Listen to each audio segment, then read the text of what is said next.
నమస్తే పొలిటికల్ వాయిస్కి స్వాగతం. ముఖ్యమంత్రి రేవంత్ రెడ్డి గారు జర్నలిస్టుల సమావేశంలో ఒక తేనె తుట్టను కలిపి సంచలనమైనటువంటి వ్యాఖ్యలు చేశారు.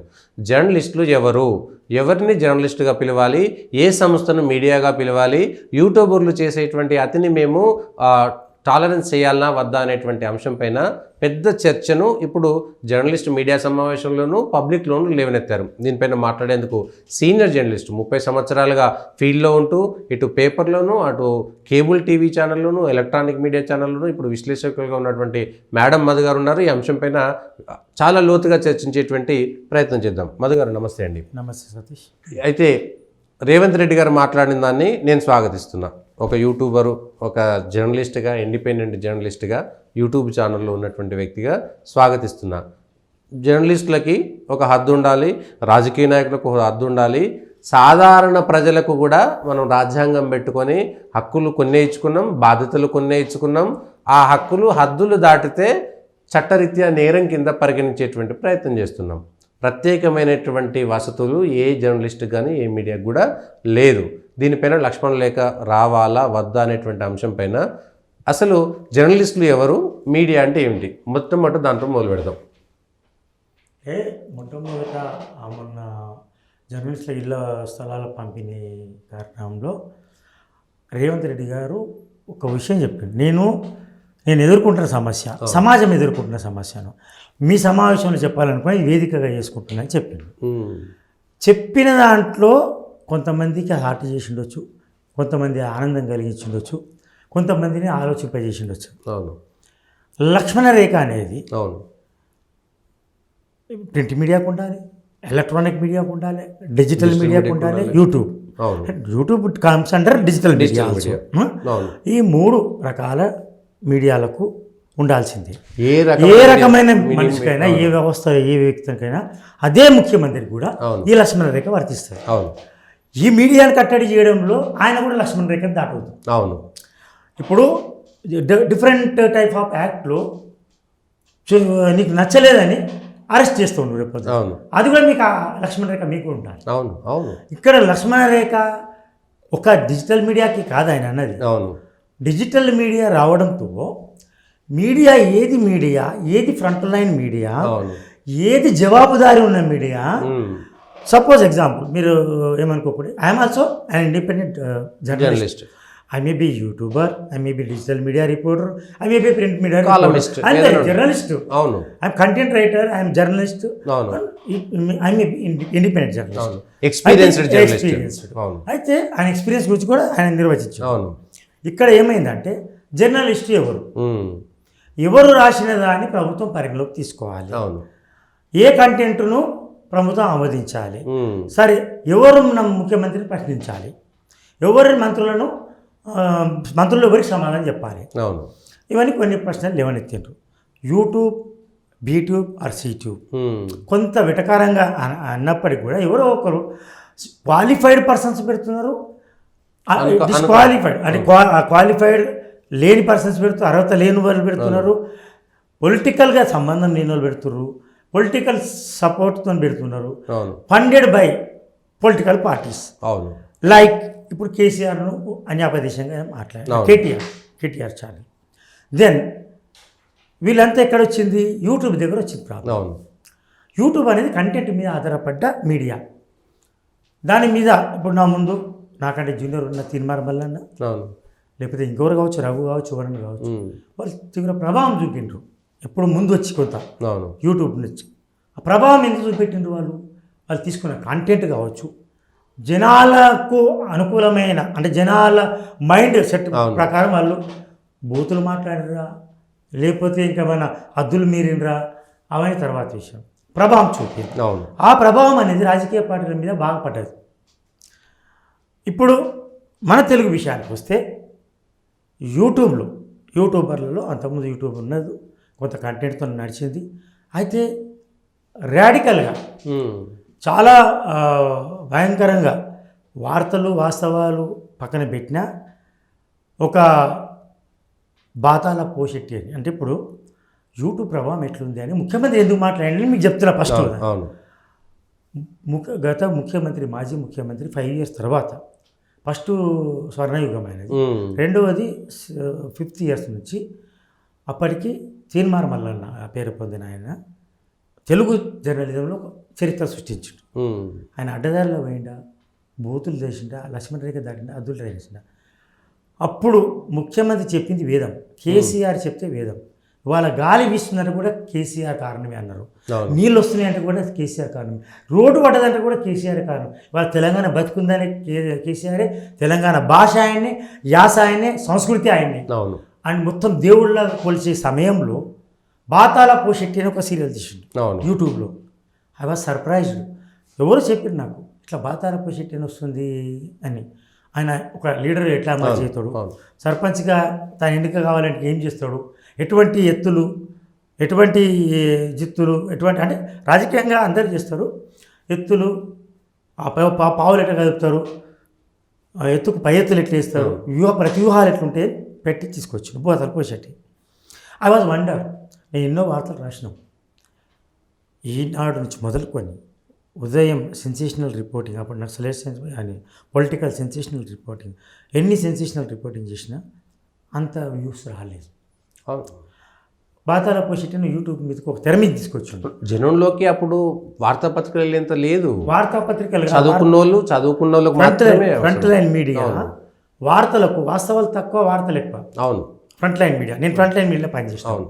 ఒక ఉదయంలో వార్తలో బాగానే చేసినాను, ఆంధ్రజ్యోతిలో కూడా చేసినాం కొంతవరకు. అక్కడ లక్ష్మణ రేఖలు కాదు, రాముడి రేఖలు ఎక్కువ ఉంటుండే. అవును. లక్ష్మణ రేఖ అంటే కొంచెం తక్కువనే, రాముడి కృష్ణ రేఖలు ఎక్కువ ఉంటుండే. అప్పుడు మొత్తం రాముడు అంటే రేఖలు ఎక్కువ ఉంటే ఆ రేఖలను దాటుకొని మరి వార్తలు రాస్తున్నాయి వాస్తవం.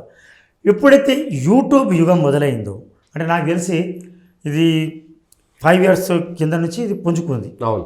2008-9 నుంచి బాగా వచ్చినా కూడా 2015 నుంచి 16 నుంచి బాగా డిజిటల్ మీడియా. అవును. డిజిటల్ మీడియా, ఈ మీడియా కూడా ఉంది. అవును. కానీ అప్పటికి యూట్యూబ్ అని తెలియదు. లేదు. యూట్యూబ్ అనేది కేవలం ఒక సామాజిక వేదికగానే ఉండే. జర్నలిస్ట్ దానికి యాడ్ చేసే పరిస్థితి రాలేదు. ఎప్పుడైతే 5 ఏళ్ల కింద, ఇప్పుడు మనకు సపోజ్ 2019, 20 మధ్య కాలంలో బాగా పుచ్చుకుంది. కరోనా అనేటువంటిది ఇది విపరీతంగా జనంలోకి వెళ్ళడానికి ఉపయోగపడింది. మంచి పాయింట్ చెప్పి. అవును. ఇప్పుడు మనం సోషల్ మీడియా, యూట్యూబ్, ఏ యూట్యూబ్ని మీరు అంటున్నారో ఆ యూట్యూబ్ ఎంత ప్రభావం చూపించిందంటే అప్పటికి తీన్మార్ మల్లన్న పక్కన పెట్టిన కరోనాలో ఎన్ని వార్తలు రాసినాము. US based and London based, global based వార్తలు బాగా రాసినాము. నేను నమస్తే తెలంగాణ స్పెషల్ కరెస్పాండెంట్. నేను మొత్తం రాసేది, అనాలిసిస్ చేసేది. కానీ నేను తిరిగి చూసే వరకు యూట్యూబ్లో ఏమొచ్చిందో అదే చూసేవారు జనాలు. నేను ఇంటికి వచ్చే వరకు మా ఆవిడ కావచ్చు, ఇంకోరు కావచ్చు, వాళ్ళు యూట్యూబ్లో చూసింది మరి చెప్పేవాళ్ళు. యూట్యూబ్ ఎప్పుడు వచ్చింది, చైనాలో ఇది ఎప్పుడు వచ్చింది, చైనా వాళ్ళు ఏమీ అనుసరిస్తున్నారు, మనలాగా పసుపు వేసుకొని నీళ్లు వేడి చేసుకొని మన ఇండియన్ సాంప్రదాయాల ప్రకారం వాళ్ళు ఏంది గార్లింగ్ చేసి వాళ్ళు ఏం చేస్తారు, ఒక వ్యాపారి, ఒక సామాన్య ప్రజలు ఎవరైతే చెప్పినరో వాళ్ళది మొత్తం వినడం మొదలుపెట్టారు జనాలు, వాళ్ళదే ఫాలో అయినారు. మరి నేను అనుకున్నప్పుడు ఒక ఎగ్జాంపుల్, అప్పుడు అట్ ద సేమ్ టైం కరోనాలో ఎవరైతే కంటెంట్తో చెప్పినరో బాయో బయనో ఏలేవు అని చెప్పి వాడు జర్నలిస్ట్ కాదు, సామాన్య పౌరుడు ఒక విషయాన్ని తీసుకొని యూట్యూబ్లో ప్రసారించి లక్షల కోట్ల మంది చూసారు. అంటే జనాలకు అందుబాటులో ఉన్నది. పేపర్ అయితేనేమో చదువుకోవాలా, ఎడ్యుకేషన్, ఇదైతేనేమో వాడు చదువుకోకపోయినా చెవులకు వింటారు, పని జరుగుతుంది. ఇది దృశ్యం ఉన్నది. అవును, దృశ్యం అనేది బాగా కొట్టుకుంటే దృశ్యంతో పాటు నీకు ఆడియో ఉంది, వీడియో ఉంది. సో దాన్ని తీసుకున్నారు. అప్పుడు మనం ఎన్ని చెప్పినా, ఎన్ని రాసినా, పెద్ద బ్యానర్ రాసినా, ఎంత కష్టపడి రాసినా ఒక వాయిస్ ముందర అది నిలవలేకపోయింది. అవును. అయితే నేనేమంటున్నా, ఆ పత్రికలు కూడా అప్పటికి ఒక టీఆర్ఎస్ పత్రిక, ఒక ఈనాడేమో Telugu Desam supported, not directly separate, అంటే కొంత లక్ష్మణ రేఖలు ఉన్నప్పటికీ ఇప్పుడు సాక్షి మరి నమస్తే తెలంగాణలా కాకుండా కొంత లక్ష్మణ రేఖలు చూసుకొని కొంత సున్నితమైన రేఖలు పాటించారు. ప్రజలకు తెలుసు చంద్రబాబు నాయుడుకో తెలుగుదేశంకో మద్దతు ఇస్తుంది. ఇప్పుడు పొలిటికల్గా ఉన్నప్పుడు. అవును. సమాచారం విషయంలో ఓకే, మరి అంత బ్లంట్గా లేకపోతే గుడ్డిగా వచ్చింది లేదు. ఈ నేపథ్యంలో ఒక ఎగ్జాంపుల్ చెప్తా మీకు. యూట్యూబ్ ఈరోజు ఎందుకు ముఖ్యమంత్రి మాట్లాడి యూట్యూబ్ ప్రభావం చెప్తా. ఒక 5 ఏళ్ల కింద 10 రూపీస్ కాయిన్స్, 10 రూపీస్ కాయిన్స్ చాలా మిలమిల మెరిసే 10 రూపీస్ కాయిన్స్. 10 రూపీస్ కాయిన్స్ ఎవరు తీసుకోవడం మానేశారు. అప్పుడు మానేసినప్పుడు ఎందుకు ఒక యూట్యూబ్లో ఒక నాలాంటి యూట్యూబ్ వల్ల నష్టాలు కూడా చెప్తా. అట్లా నాలాంటి దారుణ పెట్టాడు ఓడు 10 రూపాయల కాయిన్ చెల్లదు, ఆర్బీఐ ఇచ్చిందని చెప్పింటాడు. కథం అయిపోయిందా? అప్పుడు I was looking after finance and either subjects చాలా ఎక్స్పర్ట్ అయినాం కూడా. అప్పటికి ఆర్బీఐ అధికారులతో మాట్లాడినాం, ఆర్బీఐ రీజనల్ కోఆర్డినేటర్తో మాట్లాడినాం, రీజనల్ డైరెక్టర్తో మాట్లాడి రాసిన వార్త ఏమని 10 రూపాయల కాయిన్ చెల్లుతుంది, ఆర్బీఐ చెప్పింది, స్పష్టం చేసింది. 3 నెలలకు ఒకసారి రాసినది. ఈవెన్ టీవీ9 అటువంటి ఫ్రంట్ లైన్ మీడియా కూడా పదే చెప్పింది కూడా. ఎప్పుడైతే యూట్యూబ్లో వచ్చిందో ఒకసారి అది రిజిస్టర్ అయిపోయిందో ఇప్పటి వరకు కూడా ఎవరు తీసుకుంటారు 10 రూపాయల కాయిన్. అంత యూట్యూబ్ ప్రభావం అట్లున్నది, డిజిటల్ మీడియా ప్రభావం అట్లుంది. నేను వెళ్ళి ఇంట్లో 10 రూపాయల కాయిన్ తీసుకుంటున్నాను నేను చెప్తే మా ఆవిడ, నా ధర్మపత్ని కూడా ఊకో అది యూట్యూబ్లో వచ్చింది చెల్తలేదంట అని చెప్పింది. కన్విన్స్ కాలే నాకు. నేనేంది ఒక రిపోర్టరు అంటే మీరు ఒక్కరికి చెప్పగలుగుతారు, కానీ వాళ్ళు సమాజంలో ఉన్న 100 మంది అదే డిస్కషన్ చేస్తున్నాక అదే. నేను సీనియర్ జర్నలిస్టు, ఎడిట్ చేస్తా, అన్నీ ఆలోచించి తీస్తాం. అది కూడా వాయిస్, గొప్ప వాయిస్ ఇచ్చినాం మనం. ఇప్పుడేంది పరిస్థితి? నన్ను నమ్మలే. వాడు ఎప్పుడో 5 ఏళ్ల కింద చెప్పింది ఇప్పటికి నడుస్తుంది. ఇప్పటికి చూడండి మీరు 10 రూపీస్ కాయిన్స్ ఇప్పటికి ఆర్బీఐ ఎన్నోసార్లు ప్రకటన చేసింది 10 రూపీస్ కాయిన్స్ తీసుకోవడం లేదు. ఇంట్లో ప్రతి ఒక్కరి ఇంట్లో ఉన్నాయి. తీసుకోపోయి ఇవ్వాలంటే ఆర్బీఐ తీసుకోవాలి. సోషల్ మీడియా ప్రభావం అట్లా. అంటే నష్టం కూడా ఉంది, లాభం. కరోనాలో లాభం ఉన్నది. కరోనాలో మంచి న్యూస్ ఇచ్చారు. పలానా దగ్గర ఉచితంగా మీకు పరికరాలు దొరుకుతున్నాయి, మందులు దొరుకుతున్నాయి, పలానా వాళ్ళ సాయం చేస్తున్నారు, అన్ని నంబర్లు ఇచ్చి దాన్ని ఇది ఫార్వర్డ్ చేసుకొని వేల మందికి, లక్షల మందికి వెళ్ళిపోయినాయి. అప్పుడు ప్రభుత్వం ఇచ్చిన సమాచారాలు కూడా వెంటనే ఇప్పటికి కూడా వే2 SMS అని, వే2 న్యూస్ అని, ఈ2 న్యూస్ అని ఇప్పటికి కూడా 2 నిమిషాలు వచ్చేస్తుంది. దాంట్లో ఆ సోషల్ మీడియాలో ఇంకొక ప్రభావం కూడా ఉంది. చనిపోకుండా చంపేస్తుంది కొంతమంది. ఇప్పుడు వేణుమాధవ్ అటువంటి లీడింగ్ యాక్టర్, కమెడియన్, మంచి లీడింగ్ యాక్టర్, ఆయన 2 సార్లు చంపేశారు. నిన్న మన అద్వానీ చనిపోయాడని కూడా వార్త వేసారు ఏకంగా. అద్వానీ చనిపోకముందు. అవును, అద్వానీ ఇంకా బతికే ఉన్నాడు, కానీ చనిపోయాడని వార్త వేసారు హాస్పిటల్ పోగానే. అద్వానీ గురించి నేను ఏమంటున్నా, వేణుమాధవ్ చనిపోకముందు చనిపోయిండని ఆల్రెడీ అందరికి రిజిస్టర్ అయిపోయింది అది. అవును.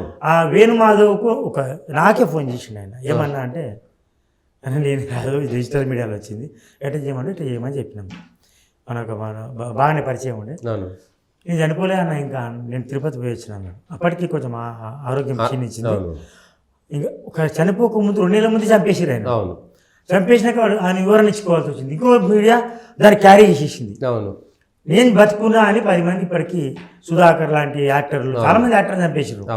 అటువంటిది ఉన్నది. అటువంటిది ఎట్లా లక్ష్మణరేఖ ఎట్లా ఉండాలి, దానికి ఎట్లా నిర్ధారించాలి? ఓకే, అంటే వ్యక్తిగతంగా ఎవరేం చేసుకున్నా సంబంధం లేదు, కానీ జర్నలిస్టులం మేమని చెప్పుకొని యూట్యూబ్లలోనో, కేబుల్ ఛానల్స్లోనో, డిజిటల్ మీడియాలో ఉండేటువంటి వాళ్ళకి ప్రభుత్వం ఏం చేయాలి, జర్నలిస్టులు ఏం చేయాలనేటువంటిది ఇప్పుడు మనకు జరిగిన సవాల్, అతిపెద్ద సవాల్.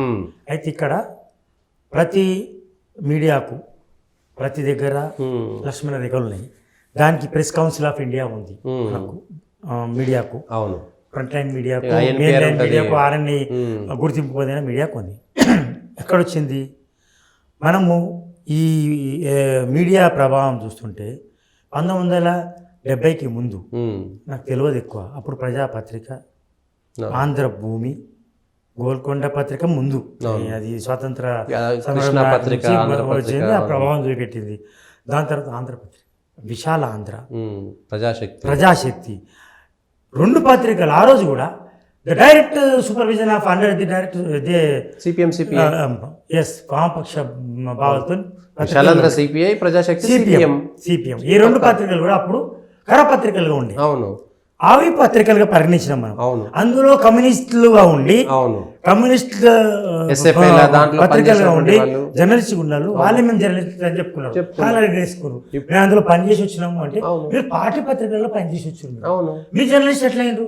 జర్నలిస్ట్ అయిన ఐరు వాళ్ళే లీడ్ చేసారు. గవర్నమెంట్ గుర్తింపు వచ్చింది. తర్వాత ఉదయం లీడ్ చేసింది వాళ్ళే, అవును. వార్తను లీడ్ చేసింది వాళ్ళే. Communism, leninism, maoism, marxism, feminism, colonialism, అవును. నిజం నిజమే పత్రికలు నడిచినాయి. నిజమే తక్కువ, నిజం తక్కువ ఇజం ఎక్కువ. నిజం ఎక్కువ. అవును ఆ పత్రికలు నేను పనిచేసాను. ఉదయం పత్రికలు sensational, I was youngest reporter. 1991 నుంచి నేను మొదలైంది. అవును సెన్సేషనల్ పత్రిక. అప్పుడు నక్సలైట్ల మీద రాసేది, పోలీసు వారు ఉండేది, అంత స్పైన్ సీలింగ్ న్యూస్, రోజు ఒక ఎన్కౌంటర్, రోజుకొక బాంబ్ బ్లాస్ట్, రోజుకొక ల్యాండ్ మైన్, అసలు అన్నీ ఉండేది. ఓకే, అప్పుడేమైంది? అప్పుడు కూడా ఒకే కోణంలో పనిచేసిన జర్నలిస్ట్ చాలా మంది ఉన్నారు. అవును నక్సలిజం వైపు. ఇప్పుడు పోలీసులు చనిపోతేనేమో అది డజన్ మ్యాటర్, నక్సల్ చనిపోయినప్పుడు పెద్ద వార్త. ఇట్లా రకరకాలు ఉండే. రాజకీయంగా కొంచెం తక్కువ ఉండే. ఎప్పుడైతే 1970 తర్వాత ఈనాడు వచ్చినప్పుడు కొంత మార్చింది. కాంగ్రెస్ వ్యతిరేకము, లేకపోతే కాంగ్రెస్ ఒక పత్రిక ప్రభావం చూపెట్టి సమాజం మీద ఎన్టీ రామారావు అధికారంలో రావడానికి ఈనాడు చాలా పెద్ద పాత్ర. సమాజం మీద ఎంత ప్రభావం చూపుతుంది అది ముఖ్యం. కంటెంట్ అవును జనామోదం పొందుతుందా లేదా ముఖ్యం. అవును. అవునండి, మరి ఇప్పుడు రామోజీరావు ఎన్టీ రామన్ దేవడానికి తెచ్చినట్టు అవును ఆ జనం గుర్తించిరా లేదా పత్రిక? జనము జనాల్లో ఆమోదం పొందిందా లేదా? అవును దట్స్ ఆర్ ఆల్ కరెక్ట్. ఇప్పుడు ఆయన ఉద్దేశం ఏంది, ఆయన వెనుక ఉన్న మాలఫైడ్ ఇంటెన్షన్ ఏంది, లేకపోతే గుడ్ ఇంటెన్షన్ ఏంది, బ్యాడ్ ఇంటెన్షన్ ఏంది, దట్ డజంట్ మ్యాటర్. అవును జనాలు ఆమోదించారు ఆ పత్రికను. తర్వాత వచ్చిన ఉదయాన్ని ఆమోదించారు. తర్వాత వచ్చిన వార్తను సంచలన పత్రిక ఆమోదించారు. ఉదయం చాలా సంచలనం సృష్టించింది. అవును కొండపల్లి సీతారామ ఇంటర్వ్యూ నుంచి మొదలుకొని అది నేను అట్రాక్ట్ అయినా అటువంటి పత్రికలు చూసి. అందుకే నేను జర్నలిస్ట్ కూడా అయినా. తర్వాత ఈనాడేమో ఒక సాంప్రదాయంగా ట్రెడిషనల్కి వెళ్ళి సెన్సేషనల్ రిపోర్టింగ్లో నాకు చాలా ఆసక్తి ఉండే. ఎట్లా చేయాలి ఏం సంగతి, నక్సలైట్ ఇంటర్వ్యూ అప్పుడు కూడా మనం చేయాల్సి వచ్చింది, దాన్ని ఫాలో అయినాం. ఓకే, అది అయిపోయిన తర్వాత వార్త వచ్చింది. వార్తలో కూడా సెన్సేషనల్. ఈ మధ్యలో ఈ వార్త వచ్చే క్రమంలో రవిప్రకాష్, మై సీనియర్, నా గురువు కూడా అనుకోవచ్చు డిజిటల్ మీడియాలో, ఆయన జీ కరెస్పాండెంట్గా ఉండే. మీరు అన్నారు కేబుల్ మొదలైంది అక్కడ. ఆ కేబుల్లో ప్రభావం విపరీతమైన ప్రభావం అయింది. సిటీ కేబుల్, జీటీవీకి అనుబంధంగా సిటీ కేబుల్ పనిచేస్తుంది. కేబులే దాన్ని అది చేసేది, కేబుల్ నెట్వర్క్, దాన్ని న్యూస్ నెట్వర్క్ కాదు. దాన్ని ఏం చేసిండు, కేబుల్ న్యూస్ పెట్టిండు 6 గంటలకు లేదా ఉదయం రోజుకు 2 ఉదయం 6 గంటలకు. ఈ వార్తలకు నేను I was the first reporter for that city cable, Hyderabad based. దానికి నేను ఫస్ట్ రిపోర్టర్గా, ఆ తర్వాత జీ కరెస్పాండెంట్గా, డైరెక్టర్గా రవిప్రకాష్ అండ్ కోఆర్డినేటర్గా జగన్మోహన్ రెడ్డి. అంటే 2-3 అప్పుడు చాలా తక్కువ ఉండేది జర్నలిస్టులు. అది మేము ఇచ్చినవన్నీ సెన్సేషనల్ అవుతుంది. 6 గంటలకు సిటీ కేబుల్ పెట్టుకొని అందరూ చూసేవాళ్ళు. అప్పుడు అంత తక్కువ సమయంలో కూడా నేను చంద్రబాబు నాయుడు మాకు ఇంటర్వ్యూకి అవకాశం ఇచ్చింది. క్రేజీ అప్పుడు, క్రేజీ. 1996, 97 మధ్యలో చంద్రబాబు నాయుడు ఏం చెప్తే అది వేజం. గ్లోబల్ లీడర్ అయిపోయాడు. ఓన్లీ 1 ఇయర్లో గ్లోబల్ లీడర్ అయిపోయాడు. అంటే జన్మభూమి, కర్మభూమి, నీరు, మీరు ఇవన్నీ ఒకటేసారి వచ్చేసింది. అప్పుడు సిటీ కేబుల్ రిపోర్టర్ ఒక 2-3 ఏళ్ళు, నాకు అప్పటి 4 ఏళ్ళు వయసు. అంటే జర్నలిస్ట్గా నాకు అవకాశం ఇప్పించిండు రవిప్రకాష్. ఒక సీఎం ఇంటర్వ్యూ చేశాను చంద్రబాబు నాయుడు. అంటే అప్పుడు ఇట్లా ఫేస్ టు ఫేస్ కాదు, మనం అడుగుతున్న అదొక ట్రెడిషనల్ ఉండే. ఫస్ట్ ఇంటర్వ్యూ నేను చేసిన. మంత్రులు, ఎమ్మెల్యేలు ఆ కెమెరాలు వచ్చేదాకా ఆగిరు. ప్రెస్ మీట్లో కెమెరాలు వస్తే ఎందుకు పాపం చంద్రబాబు నాయుడు ఆగిండు. అప్పట్లో మీడియాకి ఆయన ప్రయారిటీ ఇచ్చేది, ఇప్పుడు కూడా ఇస్తాడు. ఆ తర్వాత ఏమైంది, డిజిటల్ మీడియా తర్వాత ఏమైంది, 2000 ఈ వార్త తర్వాత జ్యోతి. నేను వార్తాపత్రికలకు ఎక్కువ ప్రాధాన్యత ఉండే అప్పుడు. మీడియా వచ్చింది కానీ దాని ప్రభావం తక్కువ ఉండే. అప్పటికి దీనికోసం చూసేది నేను బలవంతంగా. నేను మళ్ళా న్యూస్ ప్రింట్కు మారినాము. మారినప్పుడు వార్త సంచలనం, ఏది రాస్తే అది సంచలనం. ఓకే, అయిపోయింది అది. దాని ఒక 10 ఏళ్ళు దాన్ని నడిచింది. కంటిన్యూగా స్థిరంగా నడిచిందేమో ఈనాడు పత్రిక. కొంత తనకు తాను హద్దులు గీసుకున్న పత్రిక, అట్లేం లేదు, ఉండొచ్చు. డైరెక్ట్ ఇండైరెక్ట్ సపోర్ట్ ఉంది, అందరికీ తెలుసు. తర్వాత ఆంధ్రజ్యోతి మలిదశ ఆవిర్భావంలో పనిచేసింది. అప్పుడు అది కూడా మేము చంద్రబాబు నాయుడు పత్రిక అని అన్నారు అందరూ దాన్ని. కానీ చంద్రబాబు నాయుడు వ్యతిరేకంగా రాసినా ఏమని లేదు. అప్పటి రాధాకృష్ణ నిజానికి మాకు స్వేచ్ఛని ఇచ్చిండు. అప్పట్లో కూడా. అవును. చంద్రబాబు నాయుడు వ్యతిరేకంగా రాస్తే నేను ఏమన్నాను, కానీ మంచి పనులు కూడా ఉన్నాయి, అవి మనం రాస్తలేం కదా అని ఒకసారి ప్రశ్నించిన అంతే. మంచి పనులు కూడా రాయండి, చెడ్డలు కూడా రాయండి. ఎట్లయిపోతుంది జర్నలిస్టులకు ఎప్పుడు ప్రభుత్వ లోపాలను ఎత్తడమే వెతికి చూడడమే తప్ప పాజిటివ్ జర్నలిజం తక్కువ. ఇప్పుడు పాజిటివ్ జర్నలిజం కూడా ఉండాలి. పాజిటివ్ జర్నలిజం కూడా వచ్చింది, రకరకాల మార్పులు వచ్చినాయి, డిజిటల్ వచ్చింది. ఆ దశలో 2003-2004 దశలో TV9 ఒక సంచలనం, 24 అవర్స్ ఛానల్ వచ్చింది.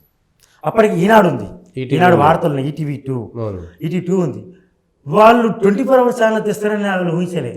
వాళ్ళు ప్రిపేర్ అవుతున్నప్పుడే 24 అవర్స్ ఛానల్ వచ్చేసి అప్పుడు అది హద్దులు మీరిపోయింది. అప్పుడు TV9 మామ కోడళ్ళు ఇంట్లో ఇంటి గుడ్డును బయట పెట్టడము, ఇంటింటి రామాయణాలు కూడా ప్రసారం చేయడం, పెద్ద సంచలనము, అవే పెద్ద రేటింగ్ రావడం. ఇవన్నీ చిరంజీవి కూతురు నుంచి కూడా తర్వాత రాజు అవ్వడం, అదే సంచలనం. ఏదంటే సైకాలజీ, మనిషి తన పొరుగుని ఏం జరుగుతుంది అంటే కాదు, తన పొరుగుని ఏం చేస్తుంది కావాలని. మరి మంచి పనులు సూక్తులు చెప్తే కాదు, పలానా ఇంట్లో ఇదయిందంట, లేకపోతే పలానాడికి ఇది నష్టమైందంట, వాడు ఏదో తప్పు పని చేసిందంట అని చెప్తేనే మనకి ఇమ్మీడియట్గా ఏమైందని. ఇప్పుడు సినిమా యాక్టర్ మనకు సంబంధం లేదు అసలు. సినిమా యాక్ట్రెస్ల వాళ్ళ జీవితాల కుటుంబాలు మనకు అవసరమే లేదు అసలు. బిగ్ బాస్లో ఏం జరుగుతుంది అనేది సమాజానికి అవసరం లేదు. కానీ ఎంటర్టైన్మెంట్ పోయి ఇప్పుడు ఏమైంది, మనిషి వ్యక్తిగత జీవితంలోకి తొంగి చూసే ఛానల్స్ వచ్చేసి. యూట్యూబ్ కూడా ఇప్పుడు భార్యాభర్తల మధ్య ఎందుకు గొడవ అయిందో తెలియకుండా వాళ్ళని బజార్లకు రావడం. ఇప్పుడు రాజకీయ నాయకులకు మొత్తం అదే కదా, రాజకీయ నాయకులు మొత్తం యూట్యూబ్లో వాళ్ళ ఎంపీ, ఆ ఎమ్మెల్యే, ఆ ఎమ్మెల్సీ, ఆ లేడీస్, అదే కదా మొత్తం చర్చ. ఇప్పుడు మొన్న ఈ నేపథ్యంలో ఈ క్రమంలో తీన్మార్ మల్లన్నను కంట్రోల్ చేయడానికి వచ్చినప్పుడు ఆయన మీద డైరెక్ట్ అటాక్ చేసిండు. కంటెంట్ మీద చేయలేదు. ముఖ్యమంత్రి దొంగ లంగ అనే ఒక పద్ధతి మీద ఒక హద్దుల మీద చేసిండు. కానీ ఆయన గొప్పడైపోయాడు, హీరో అయిపోయాడు. ఎవరు కూడా వ్యతిరేకించి మాట్లాడని దశలో కేసీఆర్ అంటే ఆయన చెప్పింది వేదం, రాసింది శిలాశాసనం అన్న దశలో ఆయన మీద ఎక్కువ పెట్టిన బాణాలు. అది కూడా యూట్యూబ్ వేదికగా, యూట్యూబ్ చాలాసార్లు ఆపిండు కూడా, మళ్ళీ జనామోదంతో వచ్చింది. సరే, ఆ విషయంలో హీరో అయిపోయాడు. ఆయన లక్ష్మణ్ రేఖలు దాటిండా, ఎంతవరకు దాటిండా అనేది మనం లోపలికి వెళ్తే చాలా ఉంటుంది. ఆ తర్వాత ఆయనను కట్టడి చేయడానికి ప్రయత్నం చేసిండ్రు. అప్పుడు యాక్ట్ లేదు. ఇప్పుడు న్యూ మీడియా యాక్ట్ అనేది ఏదో రాబోతుంది. ఇప్పటికి కూడా ఆ యాక్ట్కు రూపం లేదు. అయితే ప్రెస్ కౌన్సిల్ ఆఫ్ ఇండియాకు పరిధిలో కూడా రాలేదు. అయితే ఇప్పుడు ఏమైంది, ఆ తర్వాత రాజకీయంగా ఎక్కువ పెట్టిండు బాణాలు. ఈయన అట్లా చేసిండు, కాళేశ్వరము అవన్నీ. ఎక్కడికి వచ్చింది పరిస్థితి అంటే, యూట్యూబర్ తీన్మార్ మల్లన్న చెప్పింది ఓడింటాడు, తీన్మార్ మల్లన్న బూతులు ఓడింటాడు. అప్పటికి ఇంకా వీళ్ళు తొలి వెలుగు ఎంటర్ కాలే.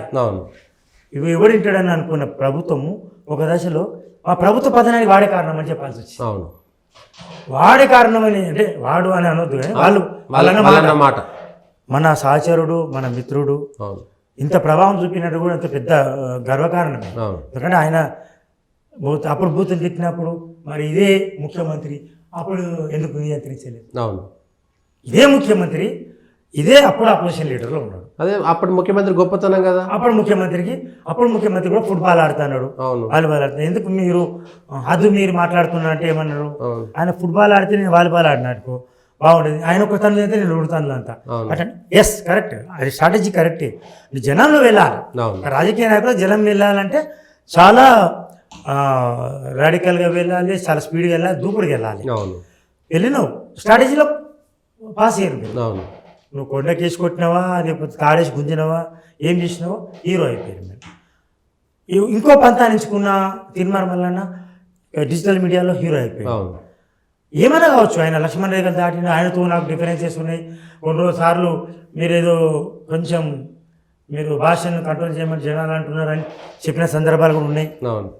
వినడం వినకపోవడము ఆయన బాధ్యత అది. కానీ ఏమైపోయింది, సినిమా వల్ల ఒక ముఖ్యమంత్రి స్థాయిలో ఎక్స్పోజ్ అయిపోయాడు.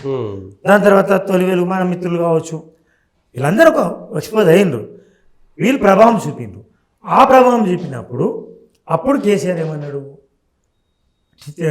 దిక్కు దివాణం లేని ఠికానా లేని యూట్యూబర్ చెప్తే మేమేనా అన్న అవును ఏమన్నా వేసుకొని ఎట్లా వాడు అని ఏదో నేను సహనంతో వేయిస్తున్నాను అన్నాడు.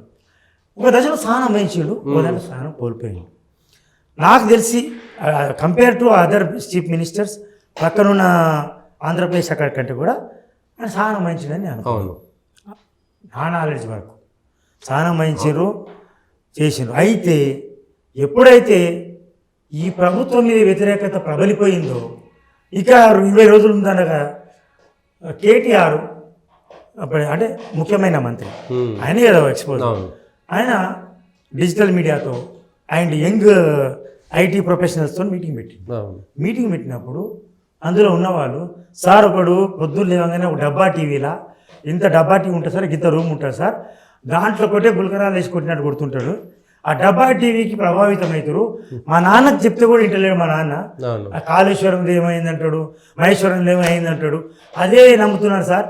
ఏం చెప్పా అంత ప్రభావం ఉందన్నప్పుడు కేటీఆర్ కూడా అవును కరెక్టే, మేము కూడా ఇది గమనించలేకపోయినాం, దాన్ని మేము కౌంటర్ చేయలేకపోయినాము, అది మాకు నష్టం తెచ్చిందని చెప్పాడు. ఏదో అనుకున్నాం, ఏదో అయిపోయిందని. తర్వాత ఏమైంది, ఎప్పుడైతే అధికారం కోల్పోయిన దశలో అధికారం కోల్పోయిన తర్వాత ఏమైంది, ఇప్పుడు మేము ఒక 3-4 ఛానల్ పెట్టినా, మేము ఇంత నమస్కారంగా అటువంటి పెద్ద పెద్ద మెయిన్ స్ట్రీమ్ జర్నలిజం లేకపోతే మేము కార్యకర్తలు కష్టపడేది, లేకపోతే ఇంకోరికి పార్టీకి పెట్టే బదులు ఒక 20 కోట్లు 30 కోట్లు పెట్టుకొని ఒక 3, 4 లేదా 10 డిజిటల్ మీడియాని తెచ్చి ఉంటే మేమే గెలిచేవాళ్ళం అన్నాడు.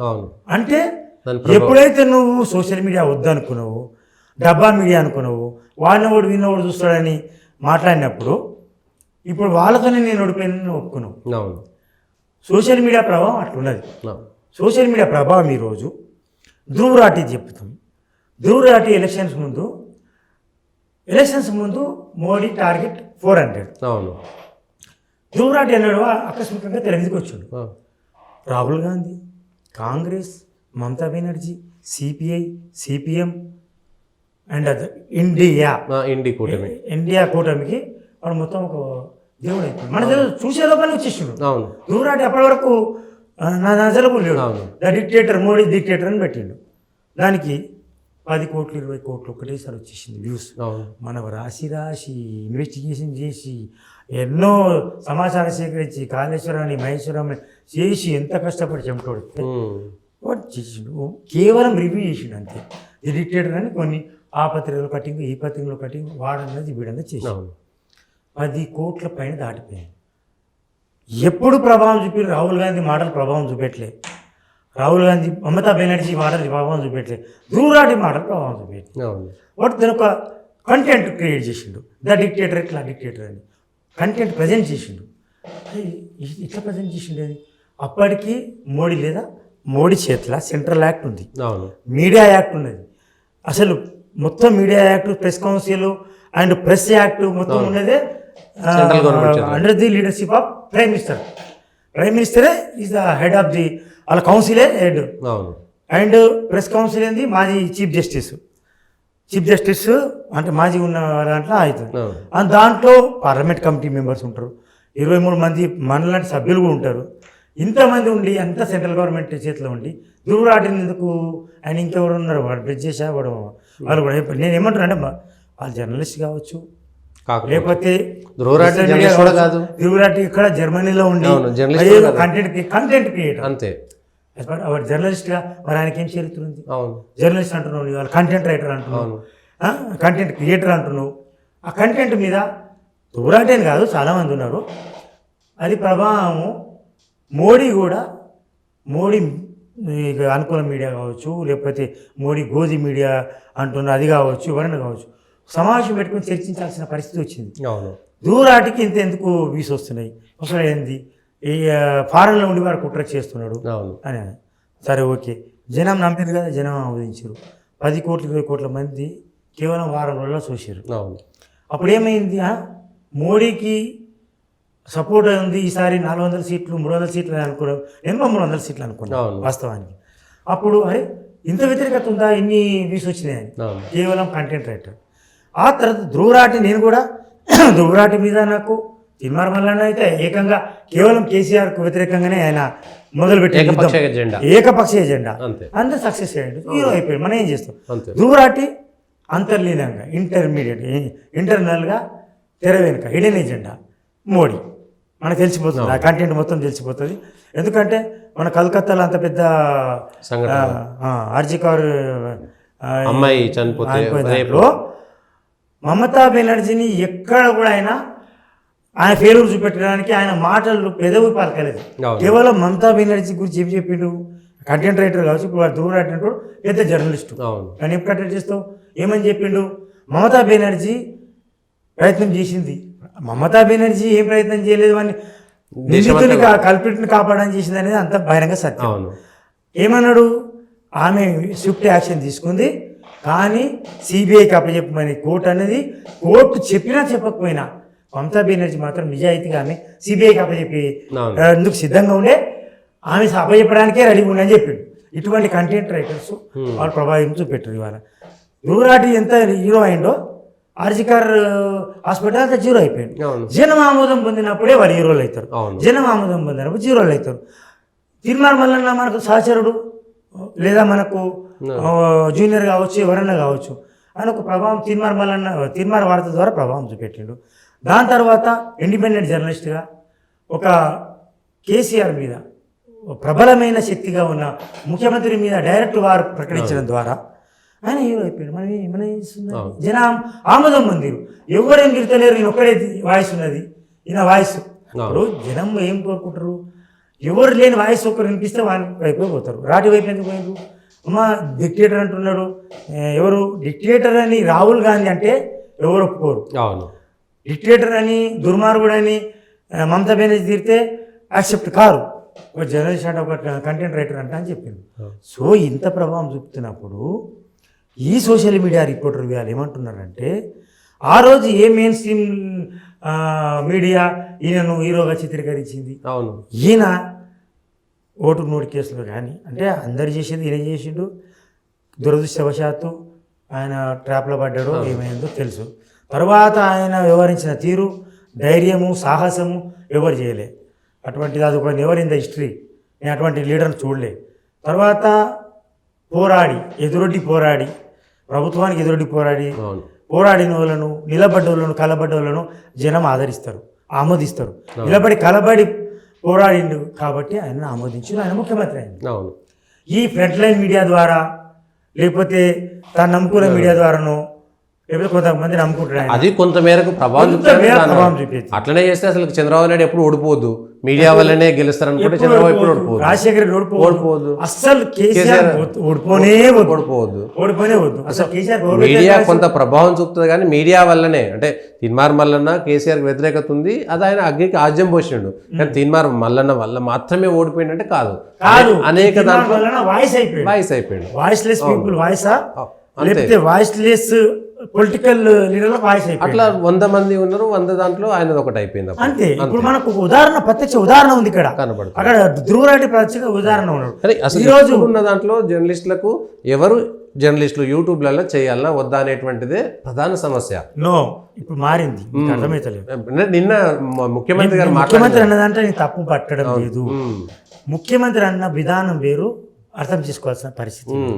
ఆయన ఏదో జర్నలిస్టులకు ఇళ్ల స్థలాలు ఇచ్చిండ్రు, లేకపోతే ఆయన మొన్న మాట్లాడిన మాట ఒక అద్భుతమైన విశ్లేషణ. ఆ మాట జర్నలిస్టుల మీటింగ్లో జర్నలిస్టుల గురించి మాట్లాడిన ఆయన, పొలిటికల్ గురించి మాట్లాడలే ఎక్కడ కూడా. అది నాకు చాలా ఇంప్రెస్ అయిన. ఒకటి ఆయన అన్నది ఏంటంటే, జర్నలిజంలో 20 ఏళ్ళు 30 ఏళ్ళు ధారపోసి అంకితభావంతో పనిచేసి రక్తాన్ని ధారపోసి 15 ఏళ్ళ నుంచి 20 ఏళ్ళ నుంచి జర్నలిజంలో ఉంటున్న వాళ్ళు ఎంతో ప్రభావం చూపెట్టరు సమాజం మీద. వాళ్ళు ఒకటే అయిపోయినరు, జర్నలిస్ట్ కాకుండా, జర్నలిజం చరిత్ర లేకుండా, ఎక్కడ పని చేయకుండా కంటెంట్ రైటర్లమని లేకపోతే యూట్యూబ్ అని ఒకటి మెడల్ వేసుకొని వస్తున్నారు. వాళ్ళు జర్నలిజంలో ఎక్కడ పనిచేసిండ్రు, జర్నలిజం ఓనమాలు నేర్చిండ్రు. సరే ఓకే, ఇప్పుడు నేను ఎంకామ్ చదివి ఉండొచ్చు, కానీ ప్రొఫెషనల్గా జర్నలిజం కోర్స్ చేయలేదు. నేను M Com student. I was a కాంట్రిబ్యూటర్కి స్టార్ట్ అయ్యి ఎంబడే స్టాఫ్ రిపోర్టర్, ఎన్ని హోదాలు ఉంటాయి ఇక్కడ. ఏరియా రిపోర్టర్ ఉంటాడు, సబ్ ఎడిటర్ ఉంటాడు, ట్రైనింగ్ స్టాఫ్ రిపోర్టర్ ఉంటారు, అన్ని దశలు దాటుకొని స్టాఫ్ రిపోర్టర్ దాటుకొని చీఫ్ రిపోర్టర్ దశ దాటుకొని ఇన్పుట్ ఎడిటర్ దశ వరకు వచ్చి ఎడిటర్ కాకపోవచ్చు, వేరే దానికి ఎడిటర్ కావచ్చు. మనం నేనంటే నేను ఎప్పుడు క్లెయిమ్ చేసుకుని ఎడిటరో లేకపోతే ఏదో అని, ఓన్లీ నేను బ్యూరో చీఫ్ అని నేను చేసిన బ్యూరో చీఫ్ వరకే నేను అందరికీ చెప్తాను, లేకపోతే ఇన్పుట్ ఎడిటర్ వరకు ఉండొచ్చు. మనం తగిల్చుకున్నంత మాత్రాన ఎడిటర్ కాలేము. ఇప్పుడు ఒక విషయం చెప్తున్నా, దారిన పోయేటోళ్ళు యూట్యూబ్ వేసుకొని వస్తున్నారు అన్నాడు, కానీ నీ గురించి మాట్లాడలే. పొలిటికల్ వాయిస్ వల్ల నువ్వు ఒక 15 ఏళ్ళు పొలిటికల్ లీడర్గా రిపోర్టర్గా ఉన్నావు. నాకంటే ఎక్కువ నీకు పొలిటికల్ అనాలిసిస్ తెలుసు, ఎందుకంటే నేను కాన్స్టెంట్గా నేను పొలిటికల్ కాదు. నేను అన్ని గ్లోబల్ నుంచి అన్నీ రాసుకుంటున్నాను, అంటే అందులో జాకాఫాల్ అన్నట్టు అన్నీ రాస్తా, పర్యావరణం మీద అన్ని రాస్తా. నువ్వు పొలిటికల్కు స్టిక్ అనే ఉన్నావు, పొలిటికల్ వాయిస్ పెట్టినావు 15 years, ఆఫ్టర్ 15 years తర్వాత. You have some basics. ఒక పత్రికలో, సాక్షి పత్రికనా ఇంకే పత్రికనా, ఒక బేస్ ఉన్న పత్రికలో పనిచేసారు, లీడింగ్ పత్రికలు. అందులో కష్ట నష్టాలు, ఎడిటింగ్ ఎట్లుంటుంది, ఏ వార్త ఏ లైన్ దాటొద్దు, డిఫమేషన్ అంటే ఏంది, డిఫమేటరీ న్యూస్ అంటే ఏంది, అంటే ఇప్పుడు అలిగేషన్స్ ఎట్లా చేయాలి, బిట్వీన్ లైన్స్ ఏందని తెలుస్తుంది. ఈ బిట్వీన్ లైన్స్ తెలిసిన వాళ్ళు, కొంత ఎక్స్పీరియన్స్ ఉన్న వాళ్ళు యూట్యూబ్ పెట్టుకొని నడిపిస్తే డజంట్ మ్యాటర్. ఆయన అందరి గురించి అనలేదు, నేను బాగా అర్థం చేసాను. అంతర్లీనంగా దీని బిట్వీన్ లైన్స్ చూసుకోవాలి మనం. ఆయన అన్నది ఏంటంటే, అనుభవం లేనోళ్ళు జర్నలిస్ట్ అంటారు, అనుభవం ఉన్నోళ్ళు జర్నలిస్ట్ అంటారు, కంటెంట్ ఉన్నోళ్ళు జర్నలిస్ట్ అంటారు, కంటెంట్ లేనోళ్ళు జర్నలిస్ట్ అంటున్నారు. ఫర్ ఎగ్జాంపుల్ సపోజ్ వెనకూడంగల్లో అనిల్ వచ్చు అని అంటే దట్ మే బి పొలిటికల్, అంటే ఆయన ఏంటి మాలపై ఇంటెన్షన్, పొలిటికల్ ఇంటెన్షన్తో చేసిన అంటారు. వాళ్ళు కూడా జర్నలిస్టే, వాస్తవానికి జర్నలిస్ట్గా పనిచేసిన వాళ్ళు. దేనికి పనిచేసారు వాళ్ళు? ఒక కేసీఆర్ పత్రికకు, అట్లా మనం ఇంకో పత్రికకు పనిచేసిన వాళ్ళు, న్యూట్రల్గా పనిచేసిన వాళ్ళు కాదనేది ఆయన వాదన. ఎగ్జాక్ట్ గా అదే తీసుకుంటే గనక నువ్వు కమ్యూనిస్టు పత్రికలకు, కరపత్రికలకు పనిచేసిన వాళ్ళు సీనియర్ జర్నలిస్టులు అయ్యి ఇవాళ నీ ప్రెస్ అకాడమీ చైర్మన్ అయినటువంటి వాళ్ళు కూడా అదే కమ్యూనిస్టు పత్రికలకు, కరపత్రికలకు పనిచేసినటువంటి వాళ్ళు జర్నలిస్టులు అయినప్పుడు వీళ్ళు ఎట్లా కాదు? సాక్షి వైసీపీకి, నమస్తే తెలంగాణ టీఆర్ఎస్, ఆంధ్రజ్యోతి టీడీపీకి, ఈనాడు టీడీపీకి, ప్రతి ఒక్క పత్రిక కాంగ్రెస్కు, ఓ ఛానల్ కాంగ్రెస్కు పనిచేస్తున్నది అనేది నిజం. ఇప్పుడు విశాలాంధ్ర, అవును, ఇంకోటి విశాలాంధ్ర ప్రజాశక్తి అయితే ఇవాళ కొత్తగా వచ్చినాయి కాదు కదా, వెనకటి నుంచి. అంటే ఇవాళ కొత్తగా ఒక పార్టీకి కొమ్ముగాయడం ఇవాళ కొత్తగా వచ్చింది కాదు, నిర్లజ్జగా. అవును, పార్టీ పత్రికగా పనిచేసి కమ్యూనిస్టు కేవలం వామపక్ష పార్టీలో ఉన్న వాళ్ళతోనే కాంట్రిబ్యూటర్గా, అంటే చందాదారులుగా చేసుకోవడం, ఇవన్నీ మనం చూసింది. అటు నుంచి వచ్చిన వాళ్ళే జర్నలిస్ట్ అన్నారు. ఎట్లా జర్నలిస్ట్ అవుతారు? ఒక కనీసం ఒక పత్రికకు డైరెక్ట్ ప్రాతినిధ్యం వేసిన పత్రికలో లీడింగ్ జర్నలిస్ట్ ఎట్లా అయింది అంటే, దానికి సున్నితమైన రేఖను, లక్ష్మణ్ రేఖను గీయలేము, సున్నితమైన రేఖ. ఆయన అన్నది ఈ సమస్య వాళ్ళ కొత్తది కాదు అనేటువంటిది చెప్పదలుచుకున్నది. కొత్తది కాదు, ఆయన అన్నది ఏంటంటే కంటెంట్ ఉండాలి. అవును, జర్నలిజంలో కొంత పని చేసి ఉండాలి. అవును, పని చేసిన వాళ్ళు యూట్యూబ్ పెట్టుకోవడం తప్పులేదు. ఇదే తీన్మార్ మల్లన్న, నువ్వు ఆయన సమర్థించిండు అని అంటలే, తీన్మార్ మల్లన్న ఆయన హైలైట్ కావడానికి ఎంతో ప్రయత్నం చేసిండు. రేవంత్ రెడ్డి ద లీడర్ అని చెప్పిండు, ఆయనను వ్యతిరేకించిండు, చాలా సందర్భాల్లో వ్యతిరేకించిండు, సామాజిక పరంగా కావచ్చు లేకపోతే పార్టీ పరంగా కానీ ఈజ్ ద లీడర్, ఫైటర్ అని ఆయనను ఎక్స్పోజ్ చేసిండు. మనం రాసిన ఏమో 100 మంది చదివిండ్రు, 1000 మంది చదివిండ్రు. తీన్మార్ మల్లన్న ఇచ్చిన కంటెంట్ను లక్షల మంది చూసిండ్రు. మేము ఎక్కడ కంటెంట్, ఎవరి కంటెంట్, ఎవరి జనాభా పొందుతుంది. ఈరోజు 10 రూపాయల సిక్క పని చేస్తాను మనం రాస్తే వాడు నమ్మడు, యూట్యూబ్లో కూడా చెప్పిందంటే నమ్ముతున్నాడు. అంటే జనం ఏమైపోతున్నారు. ఇప్పుడు లీడర్కి ఎప్పుడు ఒక రేవంత్ మీద పాట వచ్చినా, ఆట వచ్చినా, ఇదంతా డిజిటల్ మీడియాలో ప్రచారం అయింది. షార్ట్ టైంలో రేవంత్ రెడ్డి కూడా హీరో అయిపోయింది. సో అదే డిజిటల్ మీడియా, ఇదే యూట్యూబ్ ఛానల్ వల్ల కాంగ్రెస్ కూడా బెనిఫిట్ అయింది, టీఆర్ఎస్ కి నష్టం జరిగింది. అవును, డిజిటల్ మీడియా వల్ల మేము ఓడిపోయినామని. సో మోడీకి నష్టం జరిగింది, లాభం జరిగింది. అదే సోషల్ మీడియా వల్ల మోడీ లాభపడ్డాడు, అదే సోషల్ మీడియా వల్ల నష్టపోయాడు. రెండు జరిగింది. సోషల్ మీడియాతో ఆయన వచ్చిండు. అసలు ఎవరు మోడీ అనేది, అవును, సోషల్ మీడియాను సోషల్ మీడియా 2014 సంవత్సరంలో పీక్ స్టేజ్ అదే మనం అన్నాం చూడు. 2014 నుంచి మొదలైన సోషల్ మీడియా ఫస్ట్ ఉపయోగించుకుంది బీజేపీ. మోడీ 2019 వరకు పీక్ స్టేజ్ దారింది. 2020లో మన దగ్గర సోషల్ మీడియా ప్రభుత్వానికి వదిలించేసి. అవును. సో ఇది ఒక వ్యక్తి గురించి పదే పదే ప్రస్తావించడం కంటే రేవంత్ రెడ్డిని ఆ సోషల్ మీడియా అదే డిజిటల్ మీడియా హీరో చేసింది. అవును. కొన్ని సందర్భాల్లో జీరో చేసినట్టు. అవును. అయితే అదే సోషల్ మీడియా అదే డిజిటల్ మీడియా బండి సంజయ్ కూడా హీరో అయ్యింది. అవును.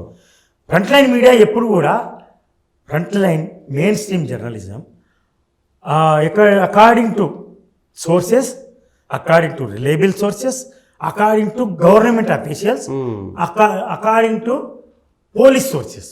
పోలీస్ సోర్సెస్ ఎవరు ఉండాలి? పోలీస్ అనేది ప్రాథమికంగా తీసుకుంటాం. మన పోలీసులు చెప్తే నిర్ధారిస్తే పోలీసులు ఏమని నిర్ధారిస్తారు? According to government. గవర్నమెంట్ ఏమనుకుంటుందో అదే చెప్పి పోలీసులు మనకు చెప్తారు. అకార్డింగ్ టు పోలీస్ సోర్సెస్, పోలీసుల కథనం ప్రకారం అంటాం. హైలీ ప్లేస్డ్ సోర్సెస్ అంటాం. హైలీ ప్లేస్డ్ సోర్సెస్ ఎక్కడ ఉంటాయి? రిలయబుల్ సోర్సెస్ వేరు, హైలీ ప్లేస్డ్ సోర్సెస్ వేరు.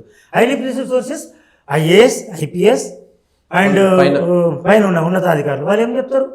వాళ్ళు ప్రభుత్వానికి అనుకూలంగానే మలుచుకొని చెప్తారు. ఒక ఇన్సిడెంట్, ఇప్పుడు RG Kar incident mainstream media అయితే మమతా బెనర్జీ చెప్తే అటెండ్ వాళ్ళు. ఇప్పుడు సోషల్ మీడియా దాన్ని ఎక్స్పోజ్ చేసింది. సోషల్ మీడియా ఏంది? ఇప్పుడు నిర్భయ, అభయ, నిర్భయ కేసు వచ్చే వరకు అప్పట్లో కాంగ్రెస్ గవర్నమెంట్ అప్పుడు వాట్సాప్ ఉంది. యాజ్ పర్ మై నాలెడ్జ్ వాట్సాప్లో నిర్భయ ఫ్రంట్ లైన్ మీడియా చేయలేదు. ఒకరికొకరు ఫార్వర్డ్ చేసుకుంటే within a moment, within 1 hour 2 hours మొత్తం ఢిల్లీ కదిలిపోయింది మొత్తం. అది front line media main stream మీడియాని చూసి రాలేదు. మెయిన్ స్ట్రీమ్ మీడియా ప్రభావం వేరే ఉంది. ప్రభుత్వం పడిపోయింది. ఎప్పుడు మెయిన్ స్ట్రీమ్ ఎప్పుడు చూస్తారు? 15 ఏళ్ల క్రితం. ఇది రిలయబుల్ సోర్సా? మధు చెప్తున్నాడు లేదా సతీష్ చెప్తున్నాడు, వాట్ ఇస్ ద సోర్స్ అని కొంతమంది కన్ఫర్మ్ చేసుకోవాలి. ఆయన పెద్ద జర్నలిస్ట్ కదా, చెప్తుండు కరెక్టే ఉండొచ్చు. ఇప్పుడు గతంలో సీనియర్ జర్నలిస్టా లేకపోతే ఒక ప్రభావం చూపెట్టిన వ్యక్తిగా ఉన్నాడు మన సహచరుడు. ఆయన ఏం చేసిండు? బోర్డు మీద కాళేశ్వరం అంటే ఇట్లా, ఇవి ఇట్లా మారలేంది, ఈయన ఈ కాంట్రాక్ట్ ప్రయోజనం చేయడానికి ఇది చేసిండ్రు అని కొన్ని నిజమైనవి. అదే మెయిన్ స్ట్రీమ్ మీడియా సాక్షి కావచ్చు, ఆంధ్రజ్యోతి కావచ్చు, ఈనాడు కావచ్చు, ఇంకా వేరే పత్రికల గురించి మాట్లాడే అవసరం ఏ మెయిన్ స్ట్రీమ్ బోర్డు వేసి చెప్పింది, ఇది లెక్క చేసి చెప్పింది, ఎందుకు డైవర్ట్ చేయాల్సి వచ్చింది చెప్పింది? చెప్పలేదు. ఏ మీడియా కూడా చెప్పలేదు. ఆ మీడియా బోర్డు వేసి చిన్న గోడకు బోర్డు వేసి చెప్తే జనాలు దాన్ని ఆమోదించు. అదే రేవంత్ రెడ్డి కూడా ఆ మీడియాని తీసుకొని మాట్లాడిండు. ఆయనకు స్వతహాగా నాలెడ్జ్ ఉంది, స్వతహాగా ఆర్టీఐ యాక్టివిస్టు, స్వతహాగా తీసుకొస్తాడు.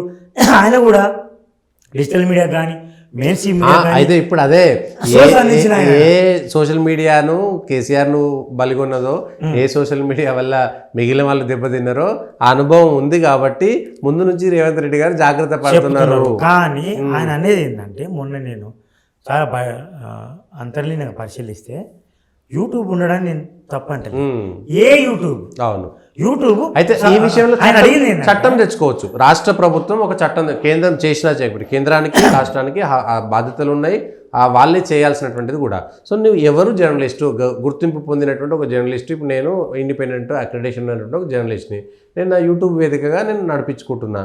సో నువ్వు గుర్తింపిస్తావా ఏవా అనేది చూడాలి. ఇంకోటి ఏమన్నారంటే, మీరు మనం అర్థం చేసుకోవాల్సింది బేస్ ఏం తీసుకుంది. అవును, ఎన్ని సంవత్సరాలు పనిచేసి, 10 సంవత్సరాల 15 సంవత్సరాల జర్నలిజం నైతిక విలువలు తెలుసా? జర్నలిజం క్లాస్లో పోయినరా? వార్త అంటే ఏంది, వాస్తవం అంటే ఏంది తెలుసా? కొంత తెలిసి బేసిక్ నాలెడ్జ్ పెంచుకోవాలి. పెంచుకున్న తర్వాత అది తెలుసుకోవాలి. సమాజ తీరులు, పొలిటికల్ పార్టీ అంటే ఏంది స్టడీ చేయాలి. ఇవాళ ఎక్స్పీరియన్స్ ద్వారా కొంత వస్తుంది. ఎక్స్పీరియన్స్ ద్వారా వచ్చినాక అప్పుడు ప్రశ్నించు. ఇప్పుడు నేను ప్రెస్ కాన్ఫరెన్స్ పెట్టినా, నేనున్నా 30 years ఎక్స్పీరియన్స్ అన్నట్టు, నువ్వు ఒక 16 years ఎక్స్పీరియన్స్ అంటున్నావు. ఒక డిజిటల్ మీడియా నేను లీడ్ చేస్తుండొచ్చు అంటే ఆయన చూస్తాడు, చూసి అరే అది ఓకే మీరు ఉన్నారు కదా రండి అంటే మనకు నాలెడ్జ్ ఉంటుంది అంటాడు. అంతకుముందు ఏం చెప్పిండు, సెంట్రల్ హాల్లో, సెంట్రల్ అంటే పార్లమెంట్ మాకు దక్కని గౌరవము జర్నలిస్ట్ దక్కుతుంది. వాళ్ళకు కార్డులు ఇచ్చేది లోపల సెంట్రల్ హాల్ వరకు వాళ్ళు వెళ్ళేవాళ్ళు. మాకెందుకు లేదు, మేము ప్రజాప్రతినిధులము ఇంత పెద్ద లేదంటే వాళ్ళు బేస్డ్ ఆన్ దేర్ ఎక్స్పీరియన్స్. అంటే ఎంత ఎక్స్పీరియన్స్ కావాలి వాళ్ళకి, ఎక్స్పీరియన్స్ జర్నలిస్టులు అందరికీ కాదు, రిపోర్టర్లు. పార్లమెంట్ కవర్ చేయాలంటే నిబంధనలు ఉన్నాయి. కాదు ఆయన అనేది ఏంటంటే 20 ఏళ్ళ ఎక్స్పీరియన్స్, మోర్ దెన్ ఎక్స్పీరియన్స్ వాళ్ళకి ఇచ్చినాము.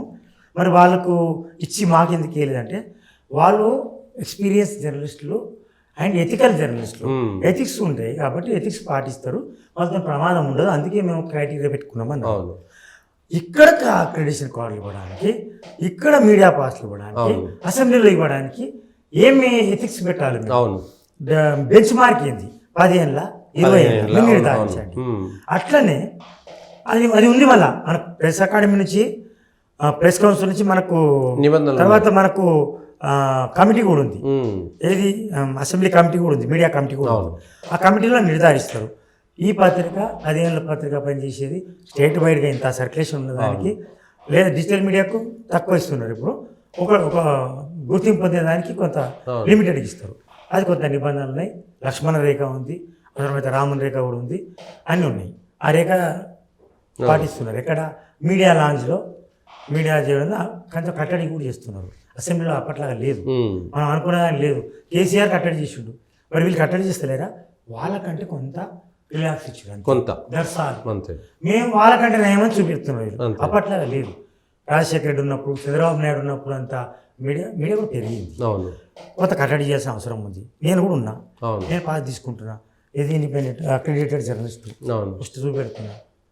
పాస్ తీసుకుంటారా సార్ అంటే సీఎంఓజితో మాట్లాడండి, మాట్లాడించినాక పంపాలన్నా సార్. సరే చెప్పండి మీరు, ఓకే ప్రొసీజింగ్ ప్రకారం నేను పోతా అని చెప్తాం. మనం ఏం డైరెక్ట్ అప్పట్లో వెళ్తలేము, ఒక సిస్టమ్ ఉంది. ఇప్పుడు అక్రెడిటేషన్ కార్డు ఉంటే మంచిగా దర్జాగా వెళ్ళిపోయేది మనం.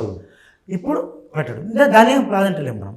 కానీ ఇంతకుముందు కేసీఆర్ చేసిన కట్టడి అది దుర్మార్గం కట్టడా, ఆయన అదుమీరిన కట్టడా చేసింది. అది ఎమ్మెల్యేలకు కూడా ఎంట్రీ ఇవ్వలేదు, చాలా తప్ప. ఆయన చేసిన మంచి పనులు వీటిలల్లో ఆయన ఇళ్ళ కొట్టుకొని పోయినాయి. దీంట్లో అయితే రాష్ట్ర ప్రభుత్వము చట్టం ఏదో ఒక నిబంధనలు తీసుకురావడానికి వాళ్ళకి వెసులుబాటు ఉన్నది, ప్రభుత్వంగా లేదు వెసులుబాటు. కేబుల్ యాక్ట్ లాగానే సేమ్ ఇది కూడా ఒక యూట్యూబ్ యాక్ట్, లేకపోతే ఒక digital media YouTube act. YouTube మీద ఎవరికి నియంత్రణ? ఒక్కటి ఎగ్జాంపుల్ మీరు, నాకు అర్థం కాలేదు.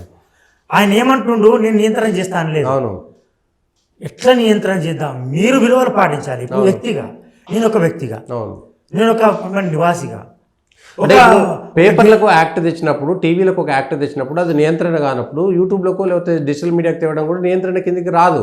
అది కూడా ఒక పద్ధతి తీసుకురావడం నియంత్రణ యాక్ట్ అనేది. ఆయన అనేది ఏంటంటే ముఖ్యమంత్రి స్పీచ్లో ఉద్దేశాన్ని చెప్తా, దాన్ని నెగిటివ్ తీసుకుంటారు, పాజిటివ్ తీసుకుంటారు. యూట్యూబ్లో కొన్ని విడిపోయి ఉన్నాయి, కొంత కంటెంట్ వేరు ఉంటుంది, కంటెంట్ వేరు ఉంటుంది. ఆ రోజు ముఖ్యమంత్రి విమర్శించడం ద్వారా తనకు ఎక్కువ రేటింగ్ వస్తుంది, ఎక్కువ వ్యూవర్స్ వస్తారంటే కూడా అది కూడా చేస్తారు. ఇట్లా ప్రభుత్వానికి మనం ఎదురు నిలవడం. అప్పుడు ఆ రోజు రేవంత్ రెడ్డి ఏ యూట్యూబ్ తో పైకి వచ్చిండు, ఈ రోజు ఎందుకు అట్లా అంటుండే ప్రశ్నించే నీకు ఉంది, ప్రశ్నించడానికి ఉన్నది. కానీ పొలిటికల్ పార్టీ లాగా వివరించకండి మీరు అని చెప్పిండు ఆయన. నేను ఒక దగ్గర గొడవ అయింది, అక్కడ క్లియర్గా తెలుస్తుంది నేను పొలిటికల్ పార్టీ తరపు నుంచి వాళ్ళు వచ్చారని. అప్పుడు ఆ ప్రజలలో తెలిసి తెలియక కొన్ని సంఘటనలు జరుగుతాయి. ఆ జరిగిన దాన్ని మీరు జర్నలిజానికి ఆపాదించుకోవడము, లేకపోతే అక్కడ దాడి చేసిన వాళ్ళు ముఖ్యమంత్రి అనుచరులను నా ప్రమేయం లేకుండా నన్ను నిందించడము, ఒక సున్నితమైన రేఖలు మీకు లేకుండా పోతున్నాయి. అదొకటి. ఆయన అన్నది ఏంటంటే 20 ఏళ్ళు 15 ఏళ్ళు ఒక జర్నలిస్ట్ సెంట్రల్ మీడియా హాల్లోకి ఎందుకు ప్రవేశించారంటే ఒక బెంచ్ మార్క్ ఉంది. ఇప్పుడు ఇక్కడ కూడా బెంచ్ మార్క్స్ ఉన్నాయి, ఇక్కడ కూడా ఎథిక్స్ ఉన్నాయి, బెంచ్ లైన్స్ ఉన్నాయి, ఇంటర్నల్ లైన్స్ లైన్స్ ఉన్నాయి, అది ఎథికల్ లైన్స్. ఇక్కడ యూట్యూబ్ వచ్చే వరకు దారిన పెట్రోల్ పెడుతున్నారు, ఎక్స్పీరియన్స్ ఉన్న వాళ్ళు పెడుతున్నారు. డిజిటల్ మీడియాను మంచి వాళ్ళు పెడుతున్నారు, చెడు వాళ్ళకు కూడా ఆయుధం అవుతుంది. తర్వాత డిజిటల్ మీడియా వచ్చిన తర్వాత వాట్సాప్ యూనివర్సిటీ చదువుతున్నారు. వాట్సాప్ వచ్చిన తర్వాత ఓ ఊరికి ఒక ఎడిటర్ అయిపోయిండు, గల్లీకి ఒక రిపోర్టర్ అయిపోయింది. మా ఊరిలో నేను రిపోర్టింగ్ చేస్తున్నప్పుడు మా ఊరిలో ఒక గ్రూప్లో ఒక నాయి బ్రాహ్మణుడు, నా క్షురకులో ఎవరో ఆస్థాన క్షురకుడు పెట్టిన మెసేజ్, వాట్సాప్లో పెట్టిన మెసేజ్ నాకు ఫ్రంట్ లైన్ పత్రికలో పనిచేస్తుంటే నా వార్త కంటే వాళ్ళ వార్తకు ఎక్కువ వ్యూస్ ఉంటాయి. ఊరి వార్తలు, లోకల్ వార్తలు వాళ్ళ దగ్గర చేసినండి. ఎందులో వచ్చింది వార్త అంటే వాట్సాప్ కూడా అనడానికి పరిస్థితి అన్నమాట. వాట్సాప్ అంటే ఇప్పుడు 7 ఏళ్ళ కింద మాట చెప్తున్నాను. ఎంతో వార్త చెప్తే ఆ వార్తలేమో 100 మంది చదువుతారు, ఏమో వేరే క్షణాల్లో వేలంలో వెళ్ళిపోతున్నాం. దాన్ని కంట్రోల్ చేసే పరిస్థితి లేదు. వాట్సాప్ ఎట్లా కంట్రోల్ చేస్తావు, డిజిటల్ ఎట్లా కంట్రోల్? ఆయన అన్నది ఏంటంటే స్వయం నియంత్రణ, స్వీయ నియంత్రణ, సువోమోటో అవును. సువోమోటోగా ఉండాలి. స్వీయ నియంత్రణ ఉండాలి. అభ్యంతరాలు చెప్పండి. అవును. ఆయన అనేది అంటే నేను కూడా చాలామంది చెప్తా, లక్ష్మణ రేఖ అనేది కాకుండా ఎథికల్ లెన్స్, అవును. ఒక నియంత్రణ రేఖ ఉండాలి. లక్ష్మణ రేఖ అని చాలా పాత వాడు. నియంత్రణ రేఖ అంటే ఇట్లా మోరల్ వాల్యూస్. నువ్వు ఏమి ఇస్తున్నావు? వార్తని ఇస్తున్నావు, వాస్తవాన్ని ఇస్తున్నావు. వార్త ఇవ్వు, వక్రీకరించు. నీకు వార్త ఇచ్చే దమ్ము, వాస్తవం ఇచ్చే దమ్ము లేదు. కానీ వార్త ఎన్కౌంటర్ జరిగింది, పోలీసు ఎన్కౌంటర్ చేసిండ్రు, పోలీసులకు ఎదురు కాల్పులు జరిగినాయి, అకార్డింగ్ టు పోలీస్ సోర్సెస్ అంటాం. ఎన్కౌంటర్ జరిగాయనే విషయం మనకు తెలుసు. పట్టి కాల్చి చంపేస్తారని చాలా మంది తెలుసు. ఇక రాజకీయ నాయకులు చెప్పేది, ముఖ్యమంత్రి చెప్పేదానికి అర్థం వేరు ఉంటుంది అని చెప్పింది మనం రాస్తాం, తప్పలేదు. చెప్పింది రాయడం వేరు, ఆయన అర్థాన్ని విపరీత అర్థాన్ని వెతుకోవడం వేరు. కానీ ఒక ఇన్సిడెంట్ జరిగినప్పుడు వాస్తవం ఏందని రాయాలి. కానీ రాయకపోతే నువ్వు వార్త రాయి, వక్రీకరించకు వాస్తవాన్ని. వాళ్ళు ఆత్మహత్య చేసుకున్న వాళ్ళు ఏదో ప్రేమించి విఫలమై చేసినని వాళ్ళు నిందించే ప్రయత్నం చేయకు. బాధితుల పక్షం ఉండాలి. మీడియా అనేది బాధితుల పక్షం ఉన్నది. సోషల్ మీడియా చాలామంది బాధితులను పైకి తీసుకొచ్చింది. ఈరోజు వరదలలో ఖమ్మం వరదల్లో సుబాని అనే ఒక వ్యక్తి చేసిన దాన్ని ముందు ఎంతమందిని కాపాడాడు సోషల్ మీడియా, దాన్ని ముందు తీసుకొచ్చింది. సుబాని ఏ మీడియా ప్రభావం లేకుండా పోయి ఒక 9 మందిని ప్రాణాలను తెగించి, అంటే యజమాని కూడా వాడు త్యాగం చేసిండు, ప్రాణాలు తెగించి చేసిండు సుబాని అంటూ. ఏ ఫ్రంట్ లైన్ మీడియా ముందు ఎక్స్పోజ్ చేసింది? సోషల్ మీడియాలో అని తీసుకొచ్చింది, కదిలించింది. అబ్బా ఎంత మంచి ఇటువంటి అవకాశం. ఒకప్పుడు మీరు అన్నది అదే, ఒకప్పుడేమో టీవీలలోనో పేపర్లలోనో వచ్చింది మాత్రమే వార్త కాబట్టి వాళ్ళ చుట్టూ తిరగాల్సిన పరిస్థితి. ప్లస్ ఏదైనా పేపర్లలో వచ్చిన దానికి ఖండించాలంటే, దానికి ఉత్తరం రాయాలంటే, టీవీలో వచ్చిన దానికి ఖండించాలంటే అసలు ఒక సామాన్య వ్యక్తికి అసలు కష్టమయ్యేటువంటి పని. కానీ అదే ఇవాళ ఎవరి చేతిలో ఫోన్ ఉంటే వాళ్ళు సొంత అభిప్రాయం. సోషల్ మీడియా ప్రభావం మంచిగా ఉంటే చెడుగా ఉంటుంది. అవును. ఇంటర్నల్గా వ్యక్తులు పోవద్దు. వాడు ఏమంటాడు, పలానా దగ్గర ఒక హార్ట్ పేషెంట్ జీన దయని అనిచ నికృష్ట దుర్భర ప్యారిస్లో కొట్టుమిట్టాడుతున్నాడు, ఆయన హార్ట్ ఆపరేషన్ కావాలి, మనలో ఒక లొకాలిటీ ఒక వ్యక్తి అని ఏం చేస్తారు, వాట్సాప్ మెసేజ్ పంపుతాం. మీరు చేయాలనుకుంటే వాస్తవాలు పరిశీలించుకోండి. ఆయన హాస్పిటల్ ఉన్నాడు, ఆయన నంబరే ఇస్తున్నాం. Google number. ఇంతకుముందు ఏమో డబ్బులు వసూలు చేసేవాళ్ళు, దాంట్లో కొంత మిస్లీడ్ అయ్యేది, కొంత మిస్అప్రాప్రియేట్ అయ్యేది. ఇప్పుడు గూగుల్ నెంబర్ వచ్చింది, నిర్ధారించుకోండి, మీరే వేయండి ఏమి ఇస్తారు. వేసి మాకు చెప్తే మేము మీకు కరోనాలో ఎంతమందిని ఆదుకున్నాం. నేను అంటే అప్పుడు నమస్తే తెలంగాణ పత్రికలో నేను రాసిన పత్రికలో రాస్తే 10 మంది స్పందించారు. నేనే అదే వాట్సాప్లో ఒక ఆర్యవైశ్య కమ్యూనిటీ, అదే వార్త, ఒక మాది కమ్యూనిటీ కావచ్చు, ఒక రెడ్డి కమ్యూనిటీ, సామాజిక మాధ్యమాలలో సామాజిక కమ్యూనిటీస్ ఉన్నాయి. ఈరోజు ప్రతి కమ్యూనిటీకి ఒక వాట్సాప్ గ్రూప్ ఉంది. ఆ గ్రూప్లో ఆర్యవైశ్య గ్రూప్ కావచ్చు, ఏదైనా వాడు చనిపోతాడేమో అని నేను బాధపడుతూ ఒక మెసేజ్ పంపించిన, మీ పత్రిక మీ కులం దాంట్లో మీ సామాజిక మాధ్యమంలో వేయండి. వేస్తే ఏమైంది, వాడికి మొత్తం కుటుంబాలే బతికిపోయినాయి. పైగా వాళ్ళకు ఫుడ్ చనిపోతారు. ఇక వాళ్ళు మరో మార్గం లేదనుకున్న దశలో ఈ సామాజిక మాధ్యమాల ద్వారా, వాట్సాప్ మెసేజ్ల ద్వారా జీవితాన్ని నిలబడ్డాయి. ఈరోజు మంచిని ఎక్కువ ఎక్స్పోజ్ చేస్తున్నారు. వాళ్ళ దారిన పోతున్న పోయినంత మంచి ఒక మట్టిలో మాణిక్యాలను వెలుగు తీస్తున్నారు. ఒక పాట, ఒక ఆటను, ఒక పేదల బతుకులను ఒక కాంతిరేఖ, అంటే కళ్ళల్లో నీళ్ళు ఉన్న దగ్గర కాంతిరేఖను తెస్తున్నారు వీళ్ళు. మెయిన్ మీడియా ఏం చేసేదంటే ఎంతసేపు వాళ్ళ చుట్టూ పోలీస్, సెలబ్రిటీలు, రాజకీయ నాయకులు, వాడు పవర్ కారిడార్స్, మెయిన్ కారిడార్స్. నేను కూడా అనుకునేది, నేను ఎట్లా ఎక్స్పోజ్ కావాలి, నేను వచ్చి పర్యావరణం మీద రాస్తే వాడు అపహాస్యం చేసేది. ఒక మట్టిలో మాణిక్యం రాసి ఈ మాణిక్యాన్ని అపహాస్యం చేసిన సందర్భం ఉంది.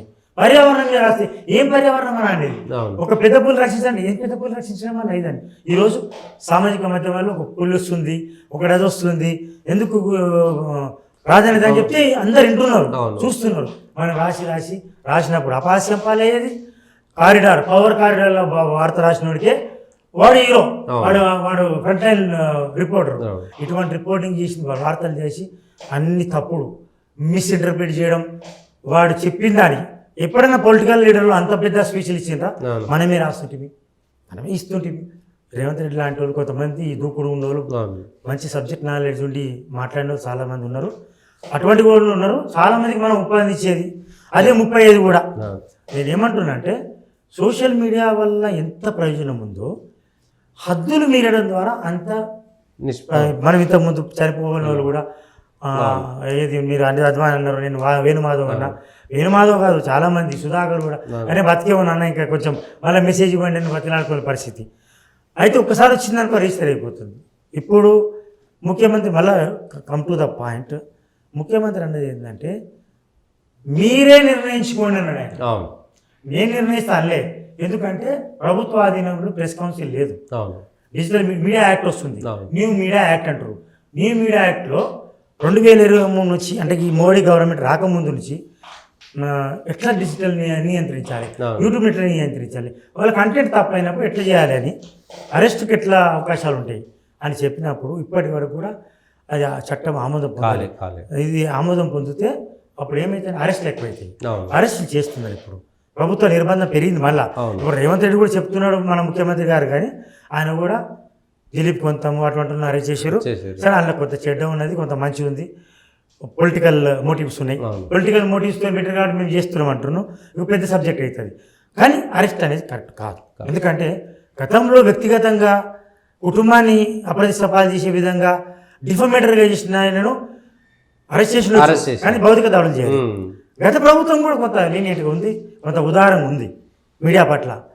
అంటే పెద్ద ఉక్కుపాదం ఐరన్ హ్యాండ్తో డీల్ చేసినట్టు ఏం లేదు, ఉక్కుపాదంతో తొక్కినట్టు ఏం లేదు, బెదిరింపు హుంకరింపులు చేసి గత ముఖ్యమంత్రి కూడా హుంకరించుడు, మీరు జాగ్రత్త, మీరు అట్ట చేస్తే ఎట్లా అని హుంకరించుడు. కానీ ఉక్కుపాదంతో తొక్కిన సందర్భాలు అయితే తక్కువ.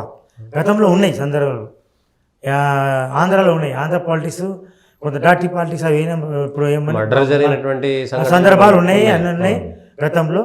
ఇప్పుడు కూడా ఈ రేవంత్ రెడ్డి గారు కూడా మొన్న జర్నలిస్టులకు ఒక మెయిల్ చేసిండు, ఇంకో మెయిల్ చేయాలని అనుకుంటుండు. తాను ఒక వ్యక్తిగా, ఒక శక్తిగా, ఒక ముఖ్యమంత్రిగా నిలబడాలి, ఒక మంచి పేరు తెచ్చుకోవాలనుకుంటుండు. దాంట్లోనే హైదరాబాద్ కావచ్చు, దాంట్లోనే జర్నలిస్టులకు నీతి సూత్రాలు చెప్పవచ్చు, జర్నలిస్టులకు ఇళ్ల స్థలాలు కావచ్చు, ఎవరైనా ఒక ముఖ్యమంత్రిగా నేను పేరు తెచ్చుకోవాలనుకుంటున్నాను. నియంత్రణ రేఖ నా దగ్గర లేదు కాబట్టి, ప్రభుత్వం దాన్ని నియంత్రించలేదు కాబట్టి, మీకు మీరే ఎథికల్ లైన్స్ను ఏర్పరచుకోండి, లక్ష్మణ రేఖ నిర్ధారించుకోండి. ఎట్లా ఆయన చెప్పింది ఏంటంటే ప్రెస్ అకాడమీ ఉంది, యూట్యూబర్లను పిలిపించండి ఎవరున్నారు, అంతకుముందు కూడా పిలిపించారు. పిలిపించి మాకు అనుకూలంగా వివరించండి అని చెప్పారు. ఇదే రేవంత్ రెడ్డి, ఇదే కేటీఆర్ లేట్గా గుర్తించిన యూట్యూబర్ మొత్తంతో సమావేశం చేసిండు. సామాజిక మాధ్యమం అన్నారు, దానికి ఒక రూపం ఇచ్చిండ్రు. ఐటీ ప్రొఫెషనల్స్ పిలిపించారు. మీరు ఎట్లా చేయాలి అంటే ఎథికల్ కాదు, ఎథికల్ హైజాక్ కాదు, అనెథికల్ హైజాక్ ఉంది. హైజాక్ అంటే ఏంటంటే దాన్ని ఏమంటాము, హైజాక్ కాదు, మనం ఎథికల్ హైజాకే చేసారు వాళ్ళు. ఎందుకంటే ఎథికల్ హైజాక్ ఏం చేసారు, వాళ్ళు అన్నని మాటలు అనిపించారు. వాళ్ళని ఇప్పుడు డిజిటల్ మీడియా కాదు, ఇప్పుడు ఆర్టిఫిషియల్ మీడియా వస్తుంది, ఆర్టిఫిషియల్ ఇంటెలిజెన్స్ వస్తుంది, అన్నని మాటలు కూడా అంటున్నాం మనం. ఇప్పుడు మనమే ఇంకా డేంజర్ అవుతుంది, ఇంకా డేంజర్ అవుతుంది. దాన్ని నియంత్రిస్తాం. నియంత్రణ అనేది దీని మీద ఒక ఎథికల్ లైన్స్ తీసుకోవాల్సిన అవసరం ఉంది. ఆయన చెప్పింది కరెక్టు, ఆయన చెప్పింది తప్పంటలేము. కానీ ఏ యూట్యూబర్ను ఎలా నియంత్రించాలి? రేవంత్ రెడ్డి గారు చెప్పింది తప్పని అంటలేము, ఎవరు అంటలేరు.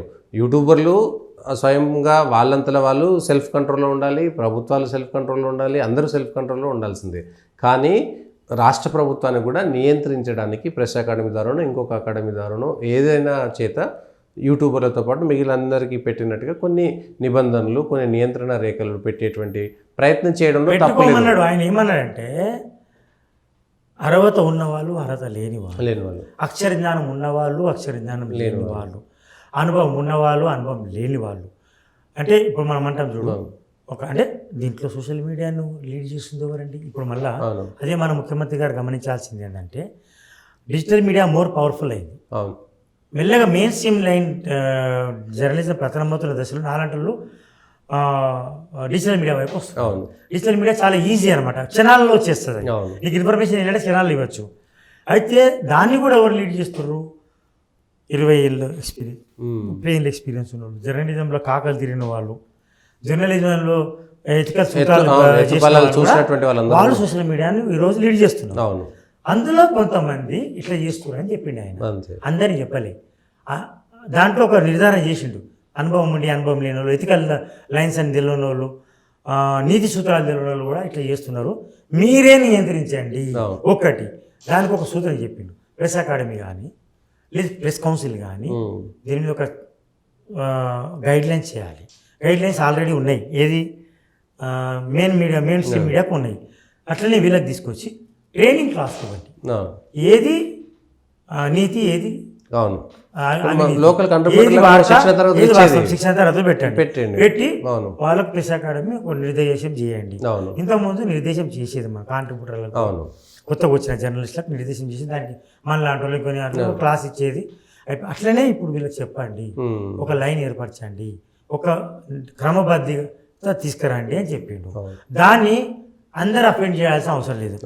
కొంతమంది ఏం చేస్తున్నారంటే నేను ముఖ్యమంత్రిని సమర్థిస్తలేను, ముఖ్యమంత్రి సమర్థించడం తప్పలేదు, వాడు వీడు అంటే తెలంగాణలో నిజంగా కొన్ని విషయాలు చెప్పాలంటే చెప్పేటప్పుడు వాడు వీడు వాళ్ళ అమ్మ వీళ్ళమ్మ ఇట్లా వస్తుంటారు కొన్ని పదాలు, డెరోగేటరీ కామెంట్ కాదు, డెరోగేటరీ కామెంట్ అని చూస్తలేదు. అనేది సాఫ్ట్వేర్ అనుకుని కూడా చెప్తలే. నాకు తెలిసి మొన్న ఒక ముఖ్యమంత్రి అంత విశ్లేషణంగా అంత విశదీకరించి మాట్లాడడం అయితే నేను ఫస్ట్ టైం చూసినాను. అంతకుముందు కేసీఆర్ ప్రభుత్వం మీకు ఇవ్వలేదు, మీకు అన్యాయం చేసిందని కూడా ఒక మాట రాలేదు. కేవలం జర్నలిస్ట్ గురించి మాట్లాడాడు.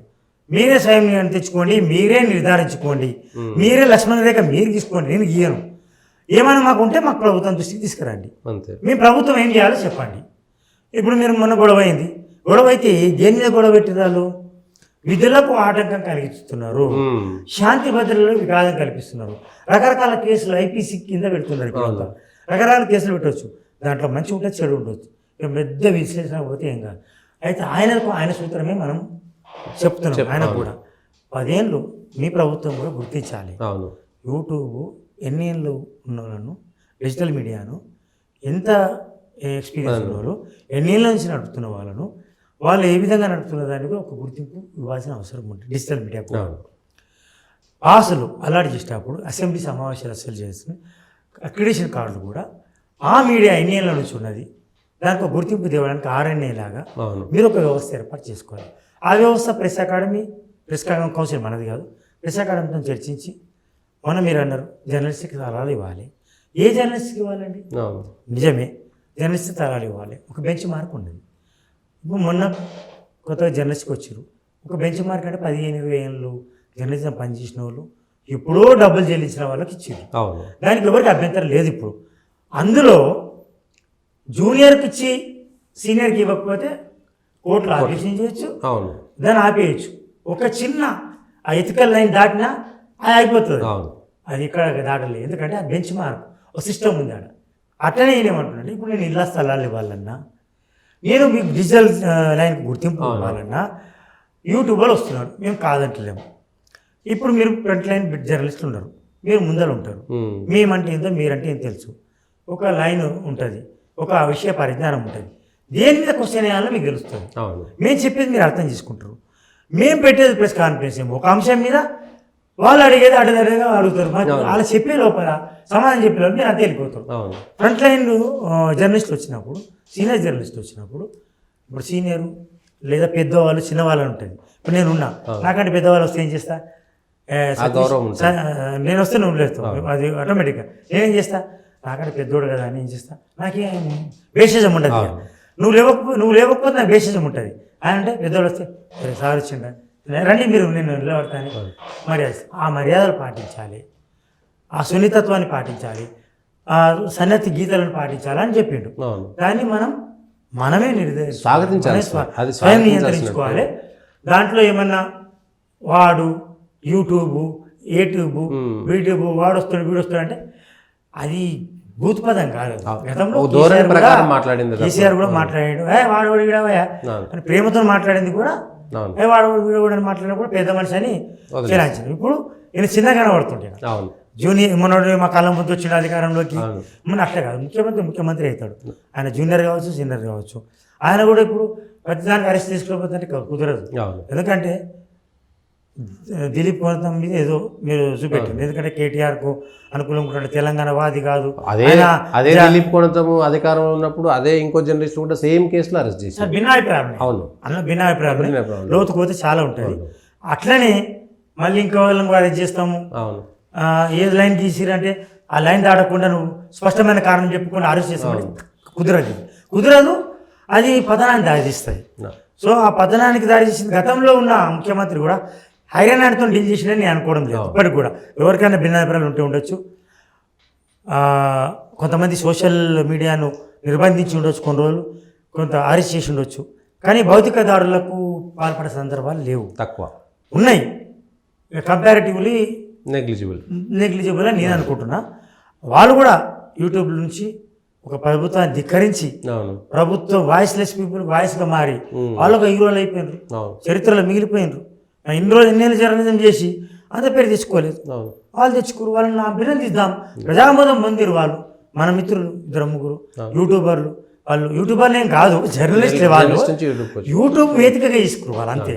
డిజిటల్ మీడియాని వేదికగా చేసుకురు, వాళ్ళు హీరోలు అయినారు. మనం సంతోషిస్తాం, గర్వపడతాం వాళ్ళని చూసి. మనం ఎందుకు చేయాలి? నాకు రాని పేరు వాళ్ళకి వచ్చింది. పెద్ద మన ఫ్రంట్ లైన్ లీడర్, నేను ఫ్రంట్ లైన్ మీడియాని చేసిన చెప్పుకుంటాం. ఫ్రంట్ లైన్ మీడియాలు చేసినామండి, 30 years ఎక్స్పీరియన్స్ ఉంది. ఎక్స్పీరియన్స్ అని చెప్తా. ఇప్పుడు మనం సూచనలు చేయగలుగుతాం. ముఖ్యమంత్రి రేవంత్ రెడ్డి కూడా సూచన చేసి వయసు ఉంది నాకంటే 1 ఏడాది వయసు కూడా నాది, అనుభవం కూడా పెద్దదే ఉంది. ఆయన వచ్చినప్పుడు నేను ఆయనకన్నా ముందే నేను జర్నలిజం వచ్చి ఉండొచ్చు.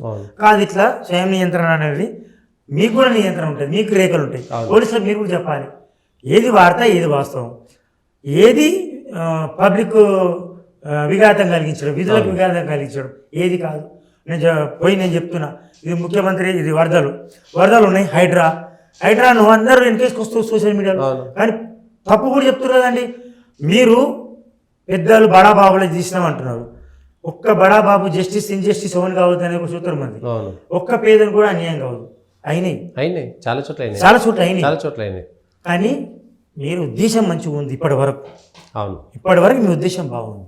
ఇక ముందు ఏమైతే తెలియదు. ఇక ముందు మీ ఉద్దేశం బాగాలేకపోతే రోడ్డు మీదకి వచ్చి మనము హైడ్రా అరాచకం అనొచ్చు, లేకపోతే ప్రభుత్వ అరాచకం అనొచ్చు. ఇప్పటివరకు మంచిగా ఉంది, సపోర్ట్ చేస్తున్నారు, నైతికంగా చేస్తున్నారు. కానీ అందులో బలైన వాళ్ళకి మీరు ఏం చేసి సమాధానం చెప్తారు? పేదవాళ్ళు బడాబాబులు పతనమై ఉండొచ్చు, అందులో 10 మంది. ఇక ఆ సబ్జెక్ట్ వేరే పోతుంది. అందులో ఎవరు అన్యాయం జరిగిన మేము లిస్ట్ ఇస్తాం మీకు కూడా. ఈ విషయానికి వస్తే మాత్రం మన జర్నలిస్టులు స్వయం నియంత్రణ ఈ విషయంలో రేవంత్ రెడ్డి గారు గుర్తించాల్సింది, ఇది కేసీఆర్ వచ్చినాకనో లేకపోతే కాంగ్రెస్ వచ్చినాక మాత్రమే పార్టీల వారిగా జర్నలిస్టులు ఇవాళ కొత్తగా విడిపోలేదు, వెనకటి నుంచే విడిపోయారు. వెనకటి నుంచి కాదు, నేను జర్నలిజం రాక నా ఊహలోకి ముందు విశాలాంధ్ర ప్రజాశక్తి పెట్టిన అదే అప్పటి నుంచే ఉన్నాయి. సో ఇవాళ కొత్తగా వచ్చింది కాదు. కమ్యూనిస్టుల కరదీపికలు. అవును, ఆ రోజు జర్నలిజం అంటే మొత్తం కమ్యూనిజం అంటేనే జర్నలిజం. అవును, ఇప్పుడు రైటిజం, హ్యూమనిజం, రియలిజం ఇది కాదు. జర్నలిజం మీద దాడి చేసింది కమ్యూనిజం దాడి చేసింది. రియల్ అది. ఈ వాస్తవాలు తెలుసుకోవాలి. ప్రభుత్వానికి నియంత్రణ ఉండాలి, ప్రజలకు నియంత్రణ ఉండాలి. ప్రెస్ అకాడమీకి కూడా క్లాసులు ఇవ్వాలి, తరగతులను నిర్వర్తించాలి. ఎథికల్ లైన్స్ ఏదైనా సరే, వ్యక్తికైనా వ్యవస్థకైనా సొసైటీకైనా సంఘానికైనా, ఒక సంఘం నడుస్తుంది, అలా అసోసియేషన్లు బైలాస్తో నడుస్తుంది. ఒక అపార్ట్మెంట్ నడవాలంటే, ఒక గేటెడ్ కమ్యూనిటీ నడవాలంటే ఈరోజు బైలాసే భగవద్గీత లాగా, భగవద్గీతనే బైబిల్ లాగా, బైబిల్ ఖురాను ఎవరు ఏమాత్రం ఆ యొక్క భగవద్గీత లాగా పనిచేస్తున్నాయి. అటువంటి భగవద్గీత లాంటిది బైలాస్ మనం రూపొందించుకోవాలి. అపార్ట్మెంట్కి బైలాస్ ఉన్నాయి, గేటెడ్ కమ్యూనిటీకి బైలాస్ ఉన్నాయి. చిన్న అపార్ట్మెంట్కి సమాజాన్ని మొత్తం ప్రభావం చూపుతున్నాం. ఒక్కని వార్త మన సోషల్ మీడియా చెప్పకపోయినా అరాచకాలు, అన్యాయాలు ఏ ఫ్రంట్ లైన్ మీడియానైతే చేయలేదు, ఎక్స్పోజ్ చేయలేదు. అటవీ మారుమూల అటవీ ప్రాంతంలో దాడి జరిగితే ఫ్రంట్ లైన్ మీడియా చేయలే, సోషల్ మీడియా చేసింది. అధికారం మీద దాడి జరిగితే, అధికారులను తరిమి కొడితే, మంచి అంకిత భావంతో అధికారం కొడితే తిడితే వాళ్ళ మీద అరాచకాలు చేసి కూడా సోషల్ మీడియానే పైకి తెచ్చింది. అడవులను మంట పెడితే కూడా చేసింది. మానవత్వం మంట కలిపితే కూడా సోషల్ మీడియా చేసింది.